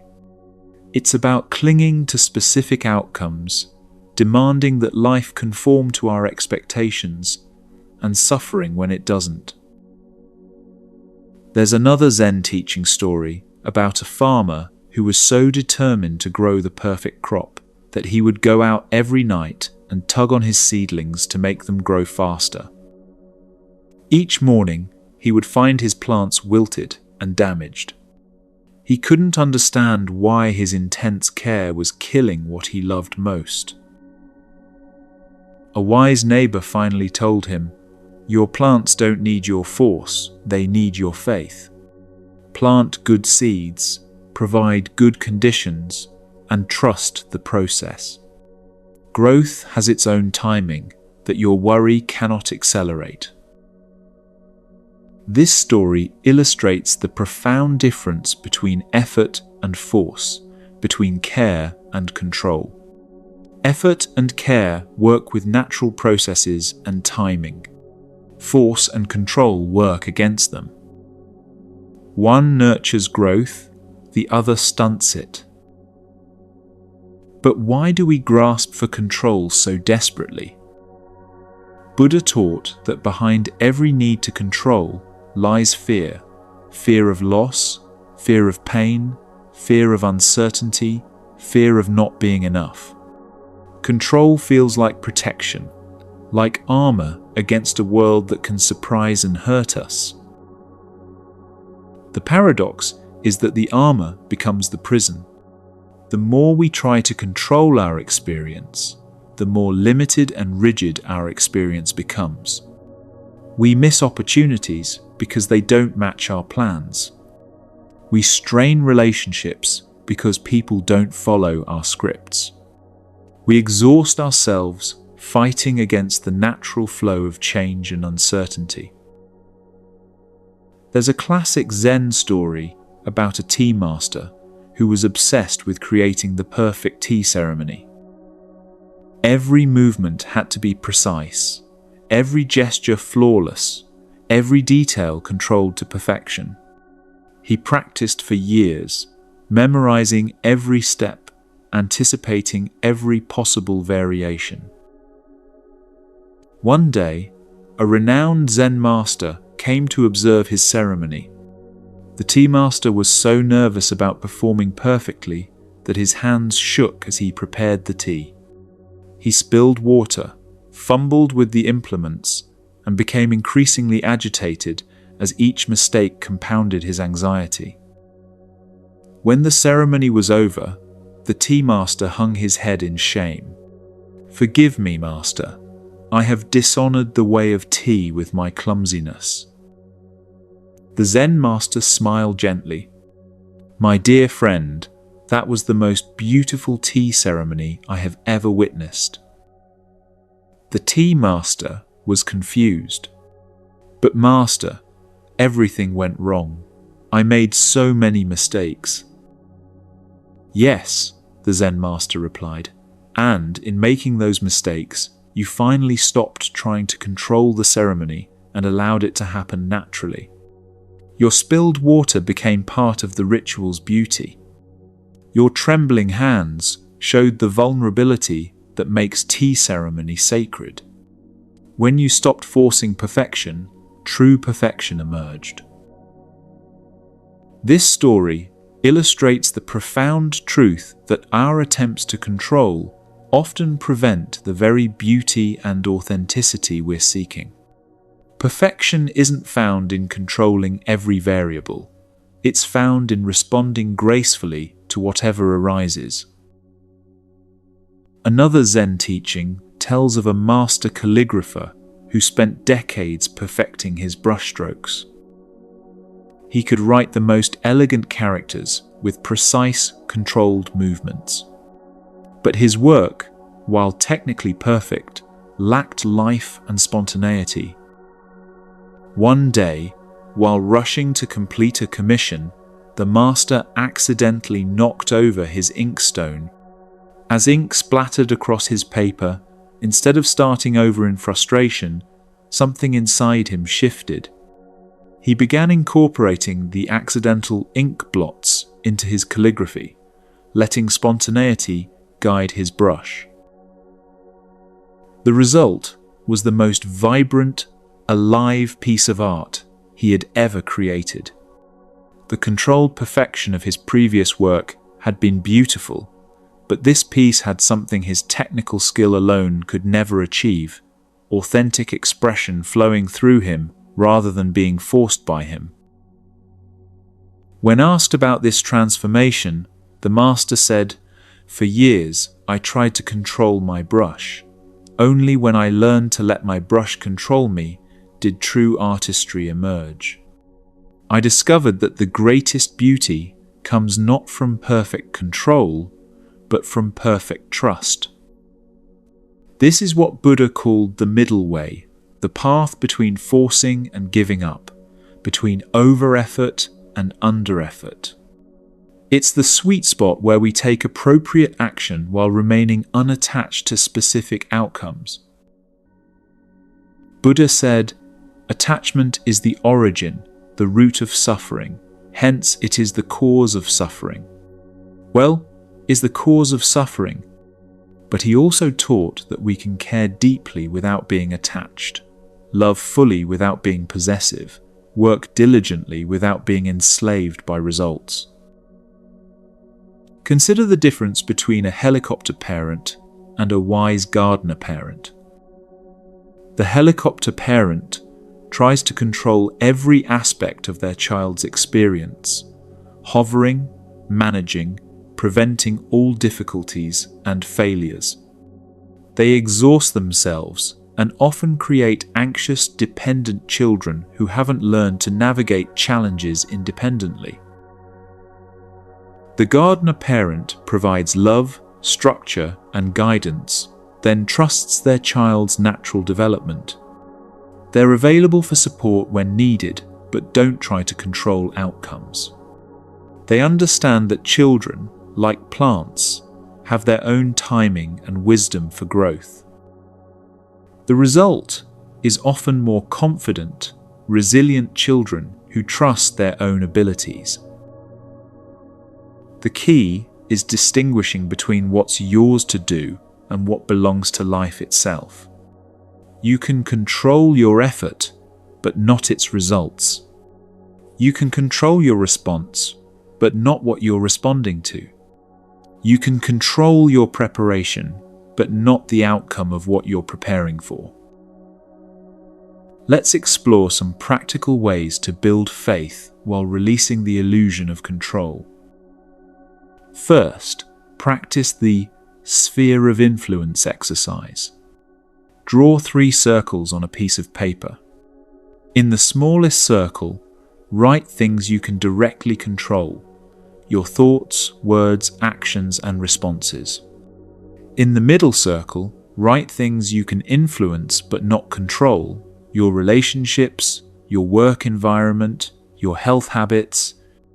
In the largest circle, write things you cannot control at all: other people's choices, economic conditions, natural disasters, aging. Whenever you feel stressed about something, ask yourself which circle it belongs in. If it's in the outer circle, practice letting go and focusing your energy elsewhere. If it's in the middle circle, consider how you can influence it without trying to control it. If it's in the inner circle, take appropriate action. Second, develop what could be called gardener's faith.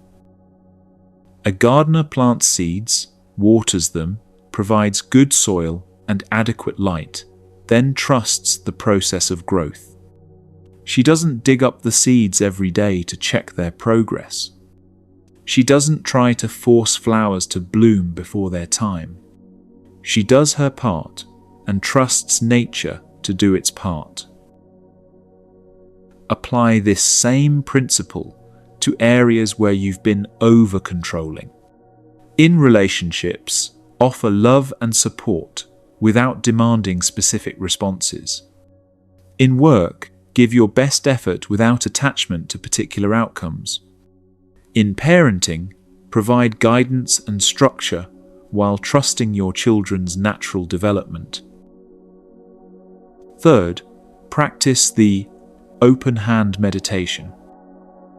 Sit quietly and imagine holding something you've been trying to control in your closed fist. Feel the tension of gripping tightly. Now slowly open your hand, keeping whatever you're holding in your open palm. Notice the difference between holding and gripping, between supporting and controlling. This physical practice helps your body understand what emotional release feels like. You can still care for what's in your open palm, but it's free to stay or go as it needs to. Fourth, develop the practice of response flexibility. When something doesn't go according to plan, instead of immediately trying to force it back on track, pause and ask, what is this situation teaching me? What new possibility is emerging that I hadn't considered? Sometimes, the detour leads to a more beautiful destination than the one you had planned. Sometimes, the mistake reveals an opportunity you couldn't have imagined. Sometimes, the challenge develops strength you didn't know you needed. There's a beautiful Zen poem that captures this perfectly. Sitting quietly, doing nothing, spring comes, and the grass grows by itself. This doesn't mean being passive or lazy. It means understanding that some of life's most important processes happen without our interference. Growth, healing, love, creativity, and wisdom all have their own timing and intelligence. Our job is to create supportive conditions and then trust the process. Rebecca learned this lesson when she was caring for her aging mother, who had dementia. Initially, Rebecca tried to control every aspect of her mother's declining condition. She researched every treatment, managed every medication, and tried to prevent every instance of confusion or agitation. The more Rebecca tried to control her mother's disease, the more frustrated and exhausted she became. Dementia doesn't follow anyone's timeline or respond to management strategies. It has its own progression that no amount of effort can alter. When Rebecca finally shifted from trying to control the disease to simply caring for her mother with presence and love, something beautiful happened. Instead of fighting against each symptom, she learned to flow with her mother's changing needs. Instead of grieving the mother she was losing, she learned to appreciate the mother who was still there in each moment. I realized I had been so busy trying to preserve the past that I was missing the present, Rebecca said. When I stopped trying to control her condition and started trusting that each day would bring what it brought, we both found peace. The disease progressed at the same rate, but our experience of it was completely transformed. This is the profound gift of releasing control. It doesn't change external circumstances, but it completely transforms our relationship to those circumstances. We move from resistance to acceptance, from fighting to flowing, from exhaustion to grace. Buddha taught that this shift from control to faith isn't a one-time decision, it's a daily practice. Every day brings opportunities to choose between gripping and trusting, between forcing and allowing, between anxiety and faith. The practice begins with small things. Let the traffic flow at its own speed instead of raging against delays. Allow conversations to unfold naturally instead of trying to steer them toward predetermined outcomes.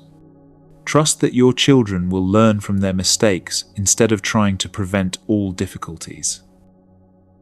As you practice releasing control in small areas, you build what Buddha called the muscle of faith, the growing confidence that life has its own wisdom and timing. There's another profound teaching about a Zen student who was learning archery. He practiced obsessively, trying to control every aspect of his form, his stance, his breathing, the tension in his bow, the trajectory of his arrow. The harder he tried to control each element, the more erratic his shooting became. His master watched patiently for weeks, then finally said, "You are trying to shoot the arrow. Let the arrow shoot itself." "Master, that makes no sense," the student protested. "How can an arrow shoot itself?" The master demonstrated, drawing the bow with effortless grace. Instead of forcing the release, he simply let go when everything was in perfect alignment. The arrow flew straight to the center of the target. "I don't control the arrow," the master explained. "I align myself with the target, release with perfect trust, and let the arrow find its way." Control creates tension, and tension creates missing the mark. Faith creates flow, and flow creates perfect aim. The student practiced this new approach, less controlling, more trusting. Gradually, his accuracy improved dramatically. But more importantly, the act of archery became a meditation rather than a struggle. He learned that mastery comes not from controlling outcomes, but from perfecting the quality of his participation. This is the fifth sacred truth. Control blocks the flow of faith. When we grip tightly to outcomes, we create tension that interferes with natural processes. When we trust deeply in the process, we create flow that allows things to unfold with grace. But here's something remarkable about what happens when you start releasing control and trusting life's flow. You discover that letting go doesn't make you smaller, it makes you larger. It doesn't limit your possibilities.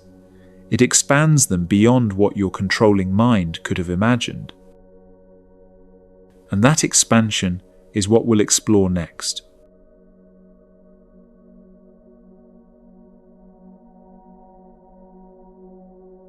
There once lived a wealthy collector named Akira, who had spent his entire life accumulating the most exquisite treasures. His home was filled with rare scrolls, ancient ceramics, precious stones, and artwork from around the world. Every room overflowed with beautiful objects, each piece carefully catalogued and protected. Akira loved his collection so deeply that he could barely bear to let anyone see it, fearing they might damage or steal his precious items.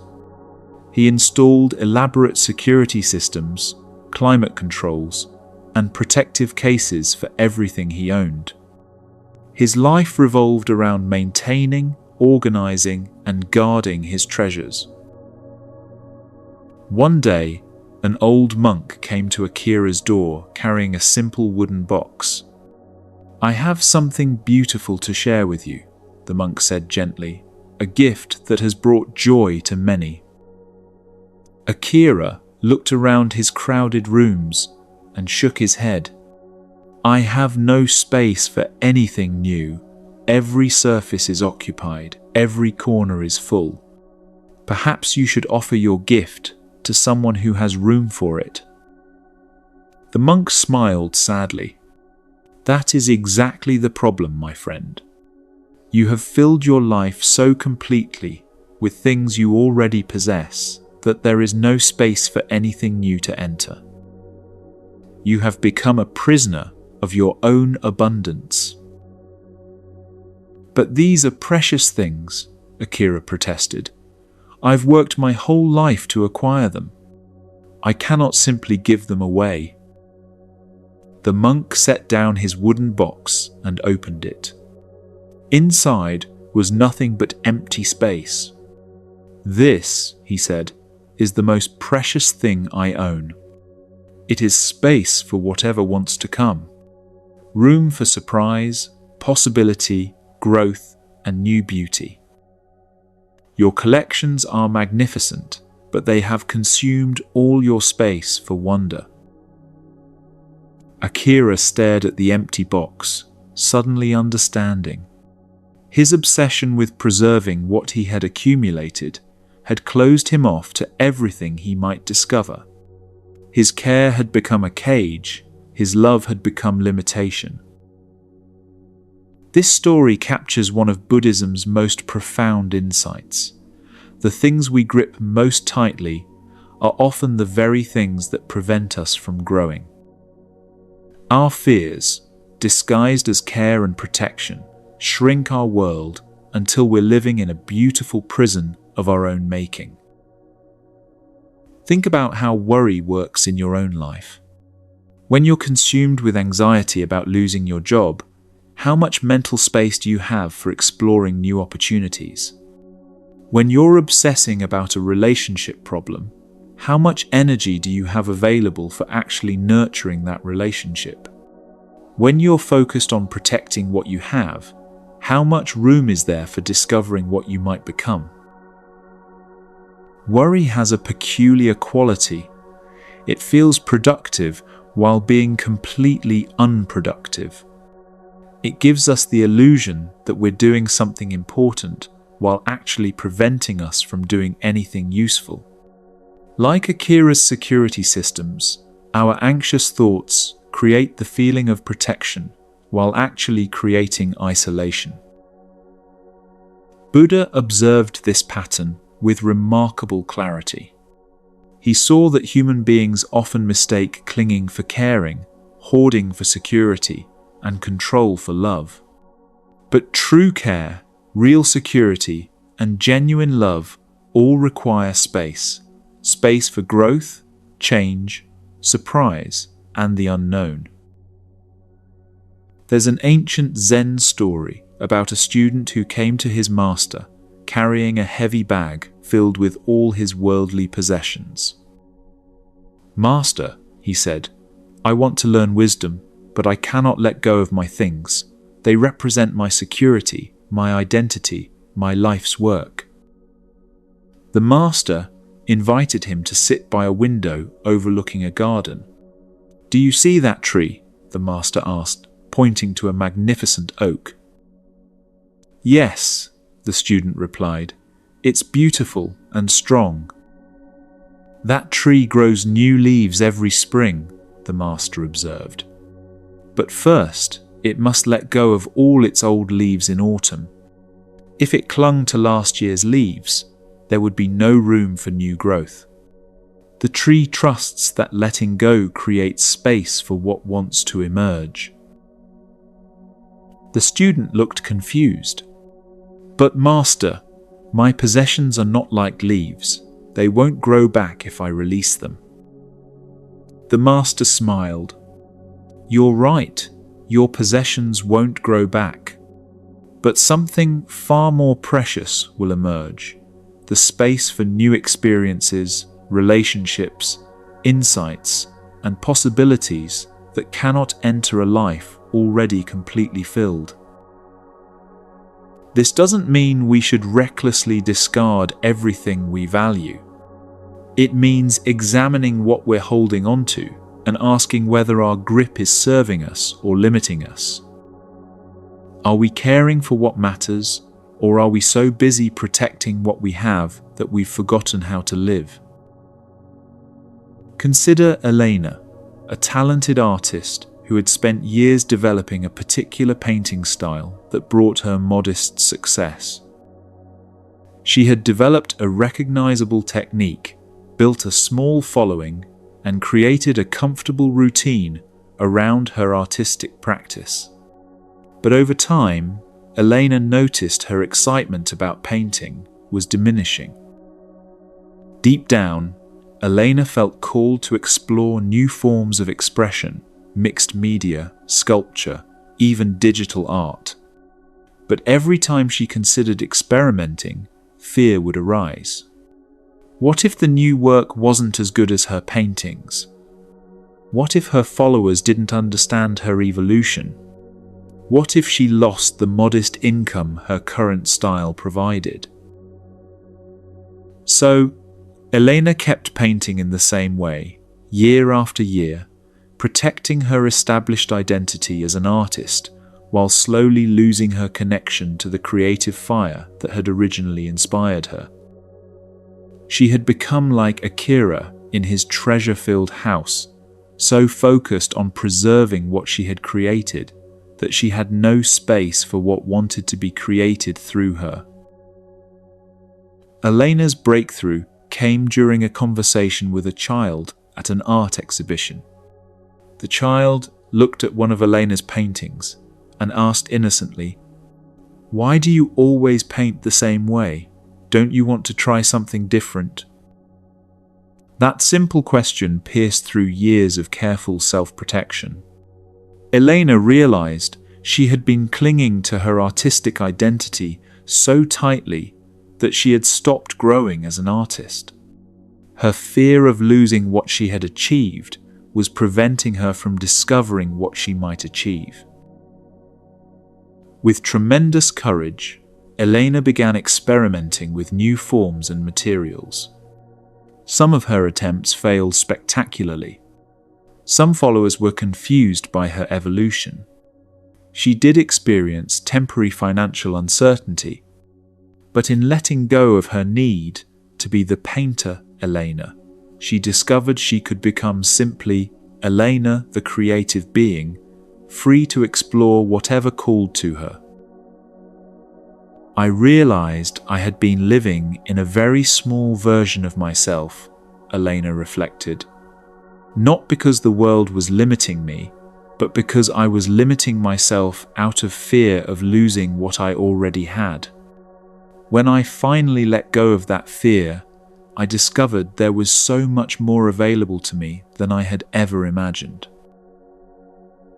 This is what Buddha meant when he taught that attachment creates suffering. Not the attachment of love or care, but the attachment of grasping, the desperate clinging that closes our hands so tightly around what we have that we cannot receive what wants to come.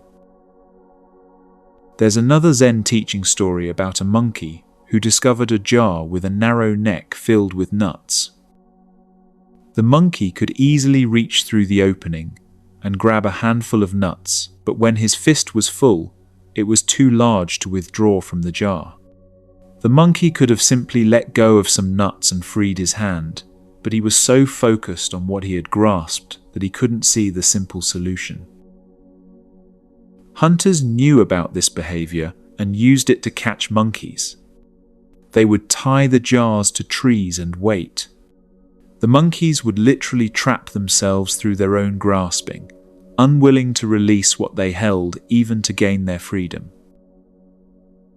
This story isn't just about monkeys, it's about the human tendency to become trapped by our own attachments. How often do we stay in situations, relationships, or patterns that no longer serve us, simply because we're afraid to let go of what we've already invested? How often do we limit our future possibilities because we're clinging to past achievements or identities? Buddha said, "In the end, just 3 things matter: how well we have lived, how well we have loved, how well we have learned to let go."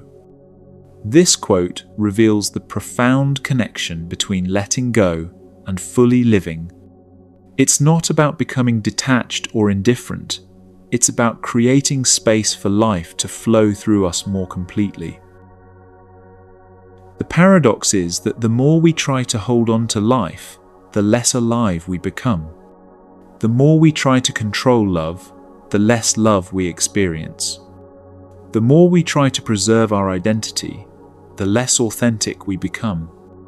Letting go isn't about losing what matters.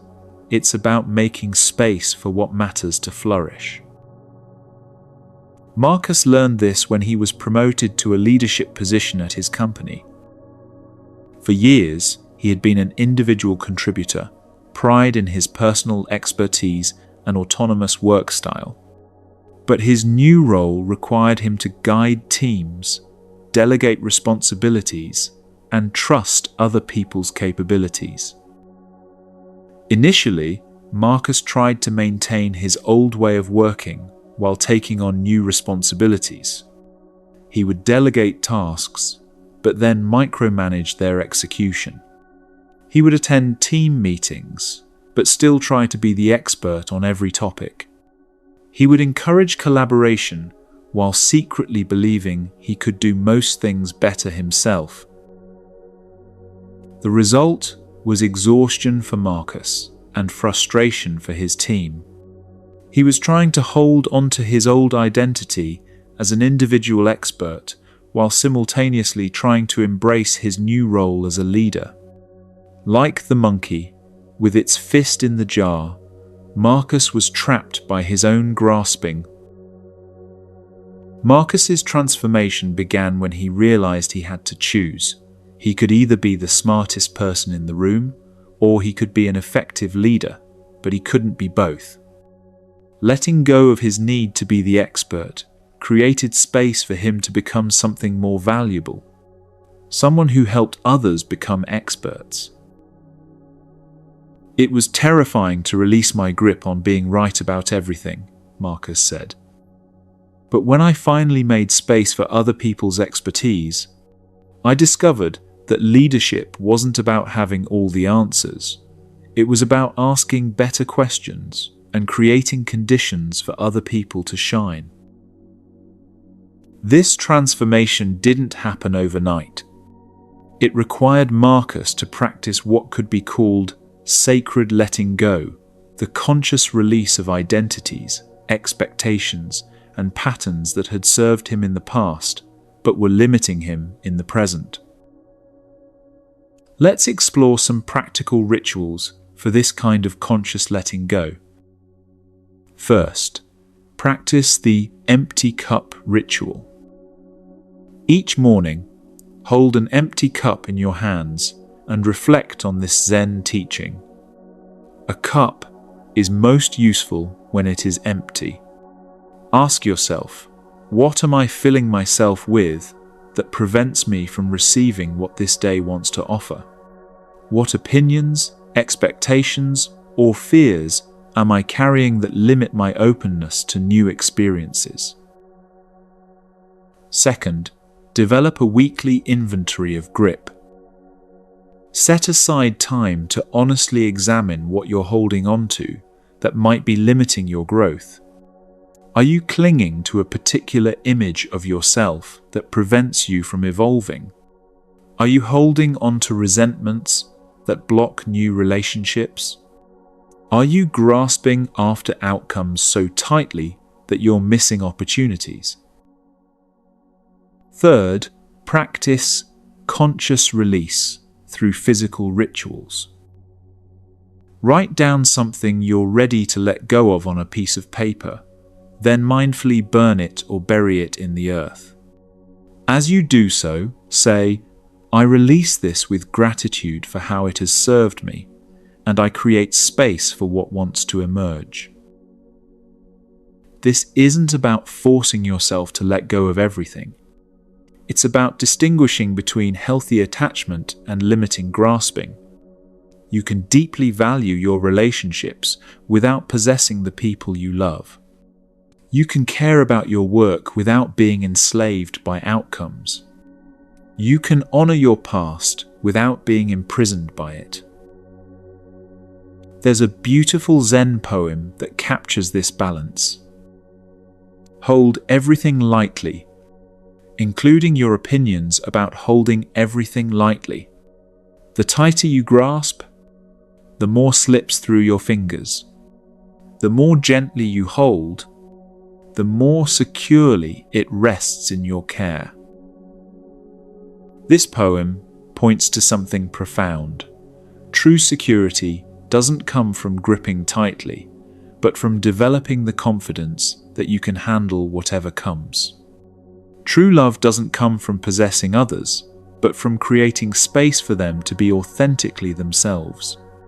True success doesn't come from clinging to achievements, but from remaining open to growth and change. Consider the difference between a closed fist and an open palm. A closed fist can hold tightly to what it contains, but it cannot receive anything new. An open palm can hold things gently and also remain available for new gifts. The open palm is a perfect metaphor for how to live: engaged but not grasping, caring but not controlling, committed but not closed. Jennifer discovered this principle when she was struggling with her adult daughter's life choices.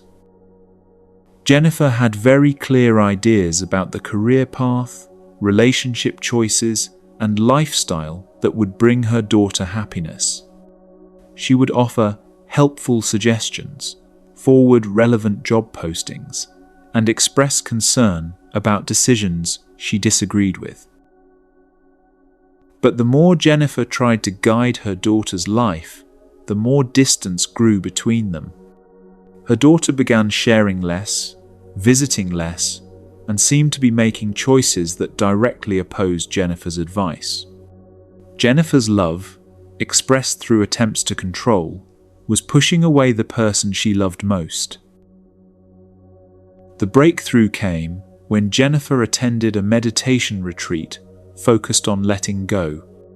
During a guided practice, she was invited to visualize holding her daughter in her hands like a small bird. In the visualization, every time Jennifer tried to close her hands protectively around the bird, it would struggle and try to escape. Only when Jennifer opened her hands completely did the bird rest peacefully in her palms. "I realized I had been loving my daughter like a closed fist," Jennifer said. "I thought I was protecting her, but I was actually constraining her. When I finally learned to love her with open hands, supporting her choices even when I didn't understand them, our relationship transformed. She started seeking my advice again because she knew it came with no strings attached." This is the profound gift of letting go. It doesn't diminish what we care about. It allows what we care about to flourish in its own authentic way. Buddha taught that clinging is like trying to hold water in your cupped hands. The tighter you squeeze, the faster it leaks away. But if you keep your hands gently cupped and open, the water will stay as long as it naturally can. And when it's time for it to flow away, it will do so gracefully without struggle. The sixth sacred truth is that letting go creates space for growth. Not just your own growth, but the growth of everything and everyone you care about. When you release your death grip on how things should be, you create space for how things could be. When you stop trying to control outcomes, you become available for outcomes beyond your imagination. This letting go isn't a one-time event, it's a daily practice. Every day brings opportunities to choose between grasping and releasing, between controlling and trusting, between closing down and opening up. Each time you choose to let go, you create a little more space for wonder, possibility, and authentic connection. But here's what's truly remarkable about this journey of letting go. As you create more and more space in your life by releasing what no longer serves you, something extraordinary begins to happen. You start to discover that you were never really in control of anything in the first place, and that this truth, rather than being frightening, is actually the most liberating discovery you can make. This final realization brings us to the most profound truth of all.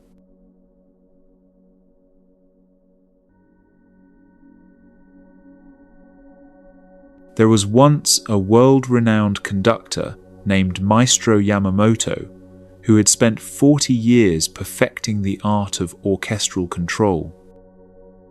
Every gesture of his baton was precise. Every cue was perfectly timed. Every musical phrase was shaped exactly according to his vision. He commanded orchestras like a general commands armies, and the results were technically flawless performances that critics praised for their precision and power. But as Yamamoto aged, something began to shift. The music, while perfect, felt increasingly lifeless to him. The orchestra members, while obedient, seemed to be going through motions rather than expressing authentic artistry.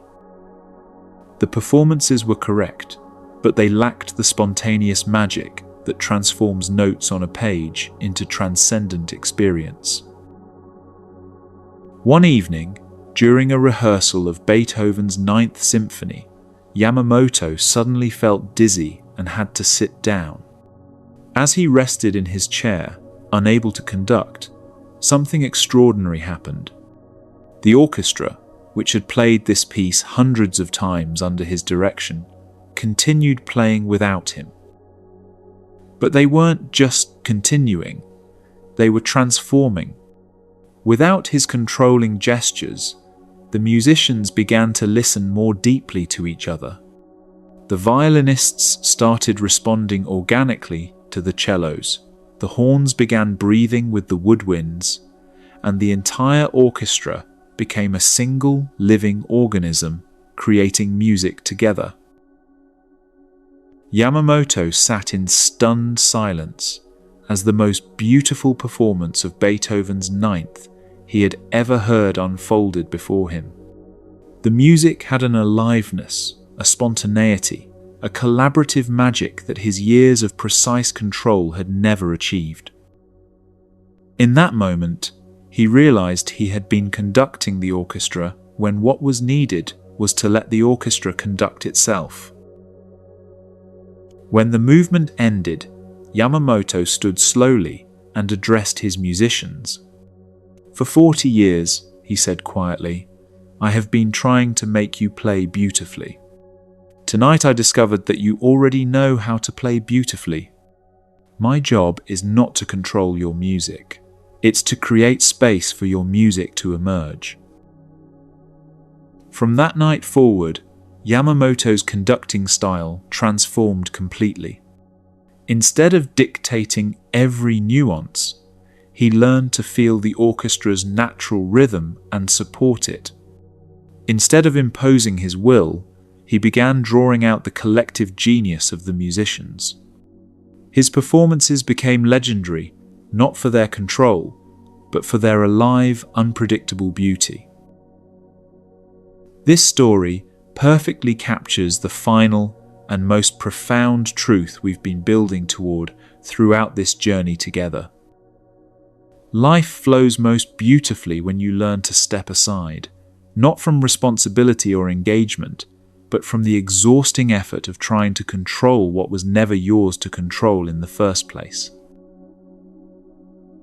Think about everything we've discovered over these past hours together.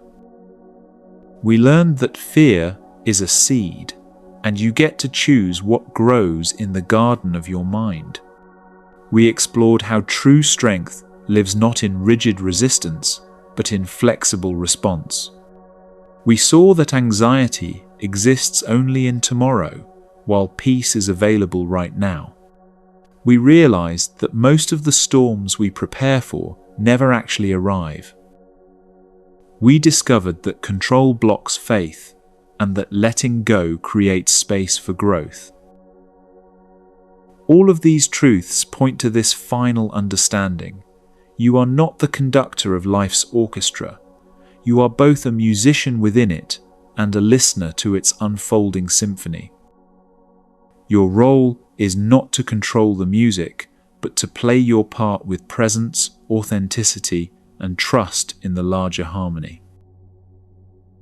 Buddha discovered this truth in a moment of profound letting go under the Bodhi tree.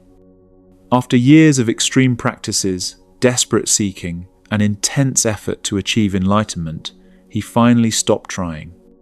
He simply sat, released his grip on outcomes, and allowed whatever wanted to arise naturally. In that moment of complete non-interference, awakening bloomed spontaneously. Buddha's final teaching was beautifully simple. Be a lamp unto yourself. Not control your way to happiness or force your path to peace, but simply be a light. A lamp doesn't struggle to shine. It simply burns steadily and illuminates whatever comes into its presence.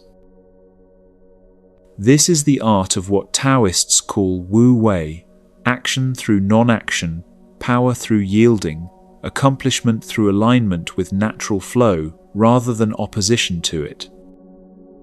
It's not passivity or laziness. It's the highest form of skillful engagement with life. Think about how water moves through the world.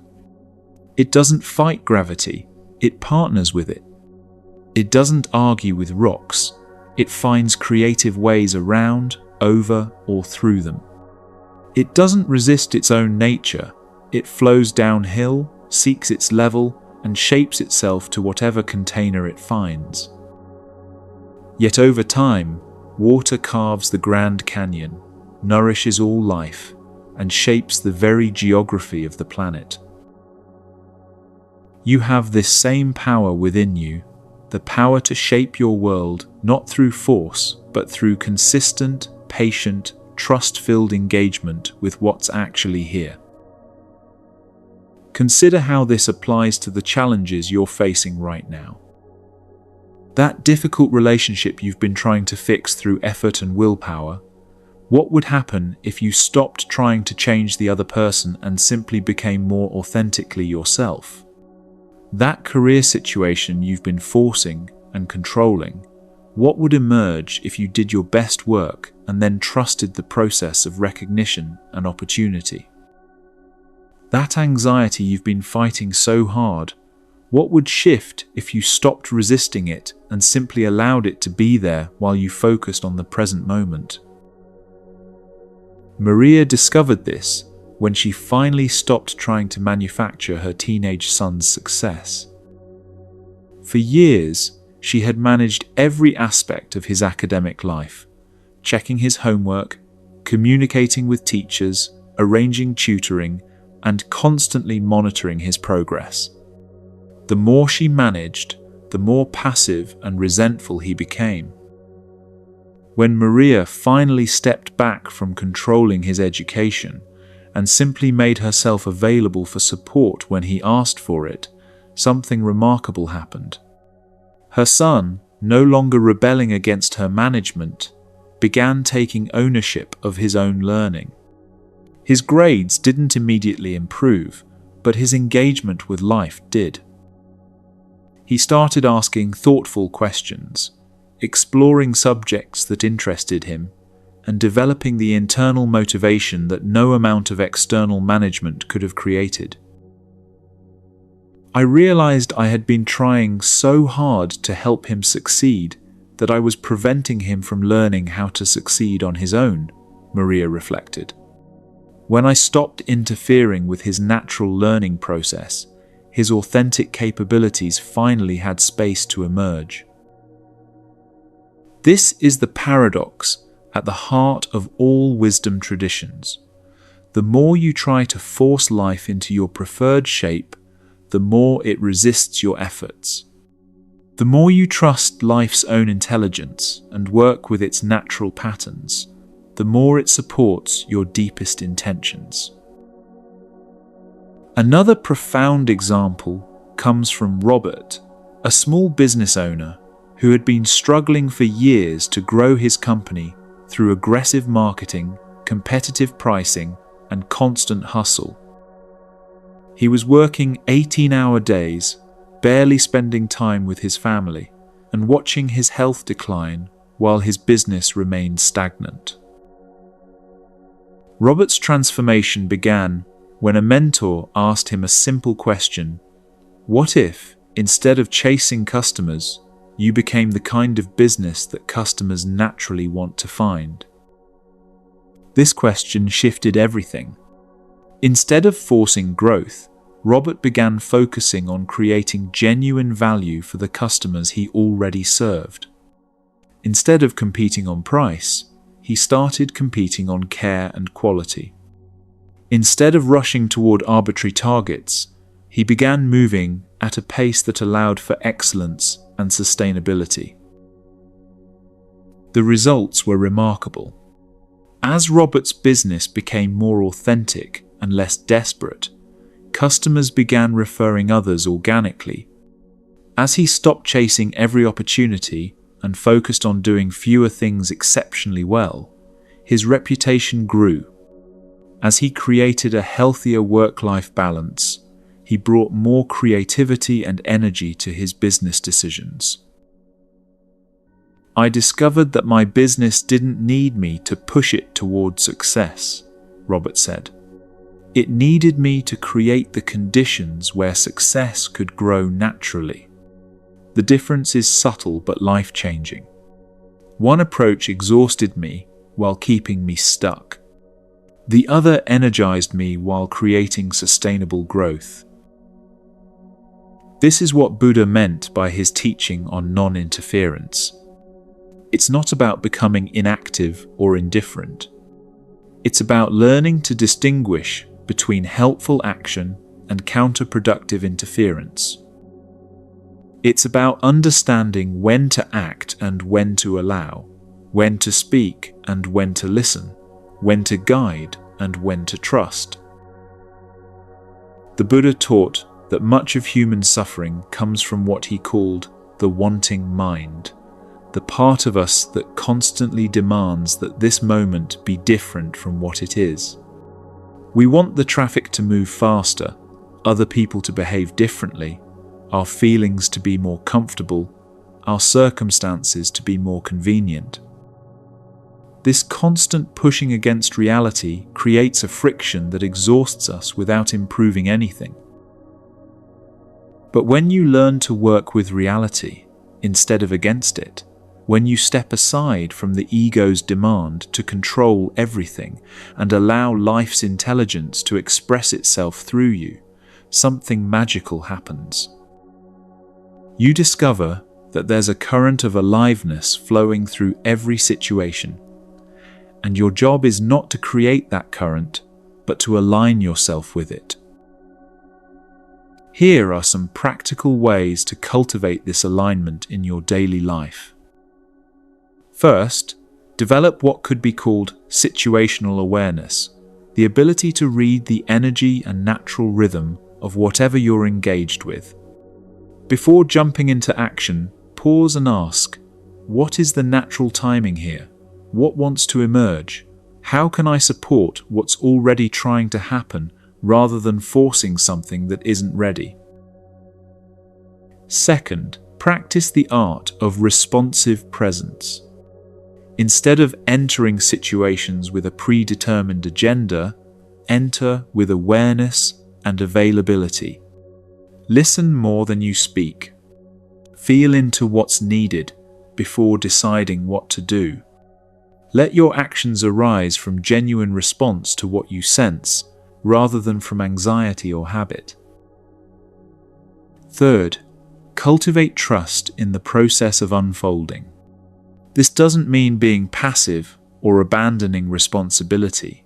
It means doing your part thoroughly, while trusting that other parts of the equation will resolve themselves in their own time.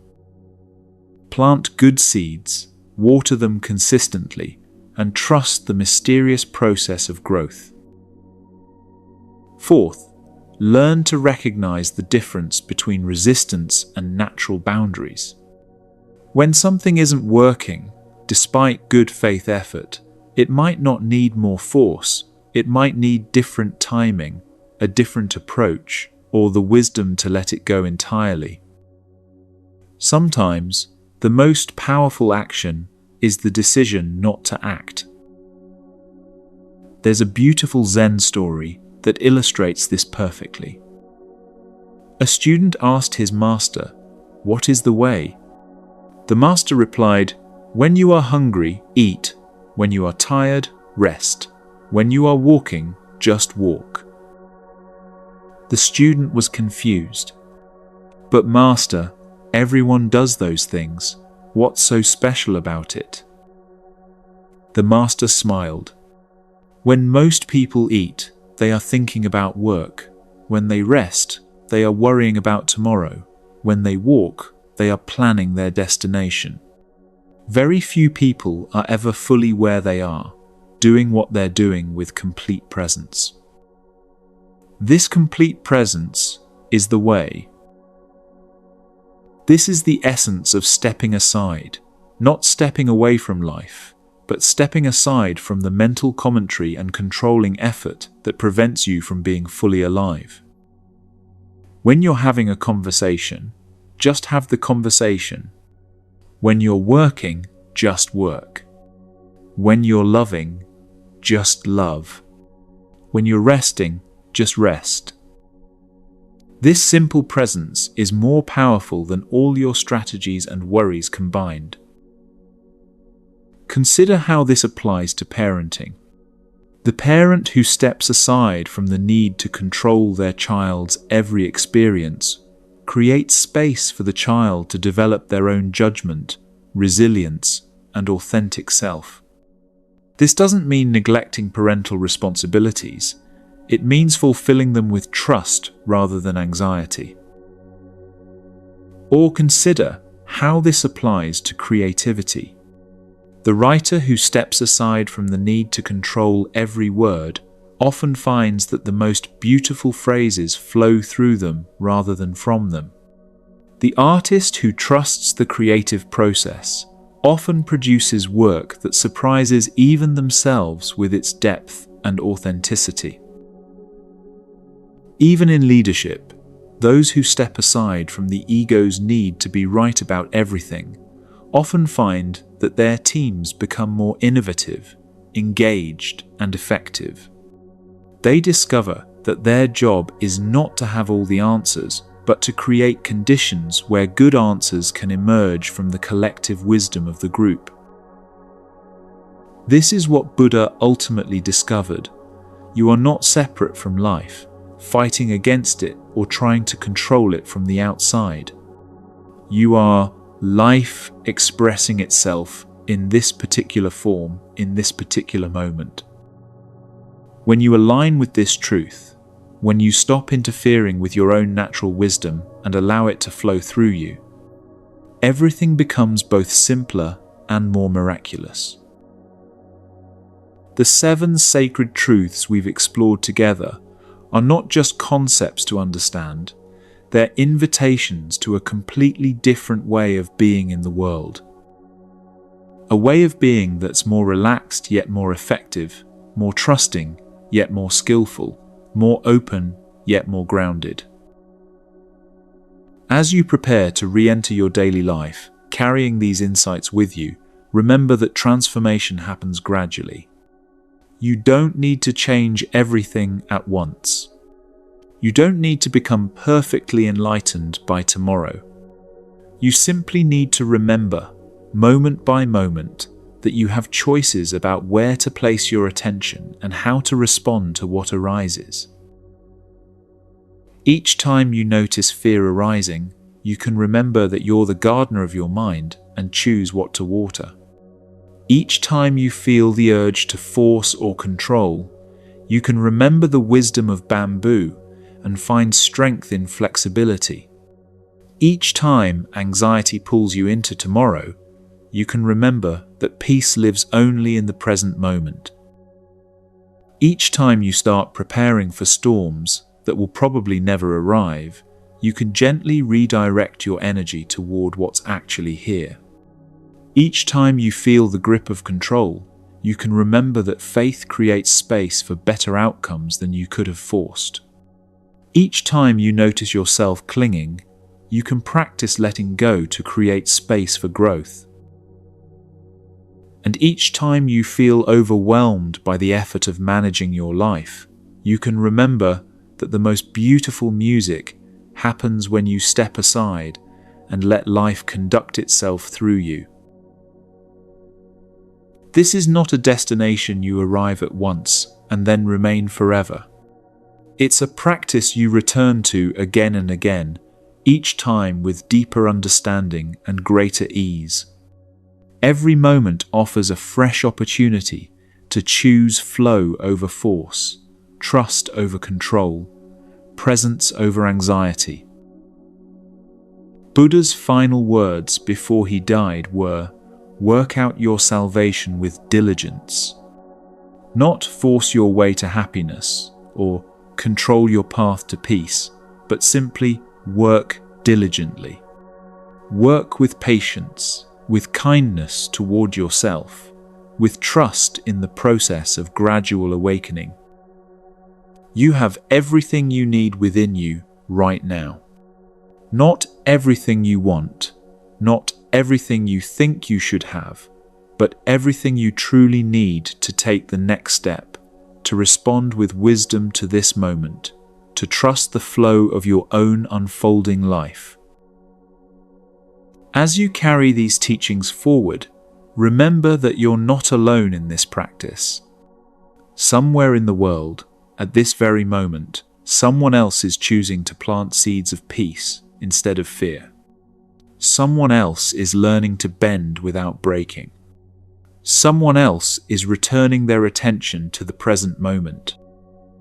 Someone else is stepping aside from control and trusting the wisdom of life itself.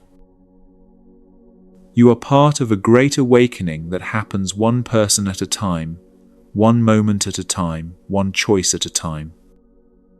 Your personal peace contributes to the peace of the world. Your trust in life's intelligence makes space for others to trust as well. Your willingness to step aside from force and control creates ripples of gentleness that spread far beyond what you can see. So go gently forward. Trust deeply. Step aside when life wants to flow through you. And remember that the most profound transformations happen not through dramatic effort, but through the quiet, consistent choice to align with what is already perfect within this moment. The river of your life knows where it's going. Your job is not to control its destination, but to enjoy the journey, to be present for the scenery, and to trust that the current carrying you is part of something magnificent and wise. Welcome to the flow of your life. Welcome home to yourself.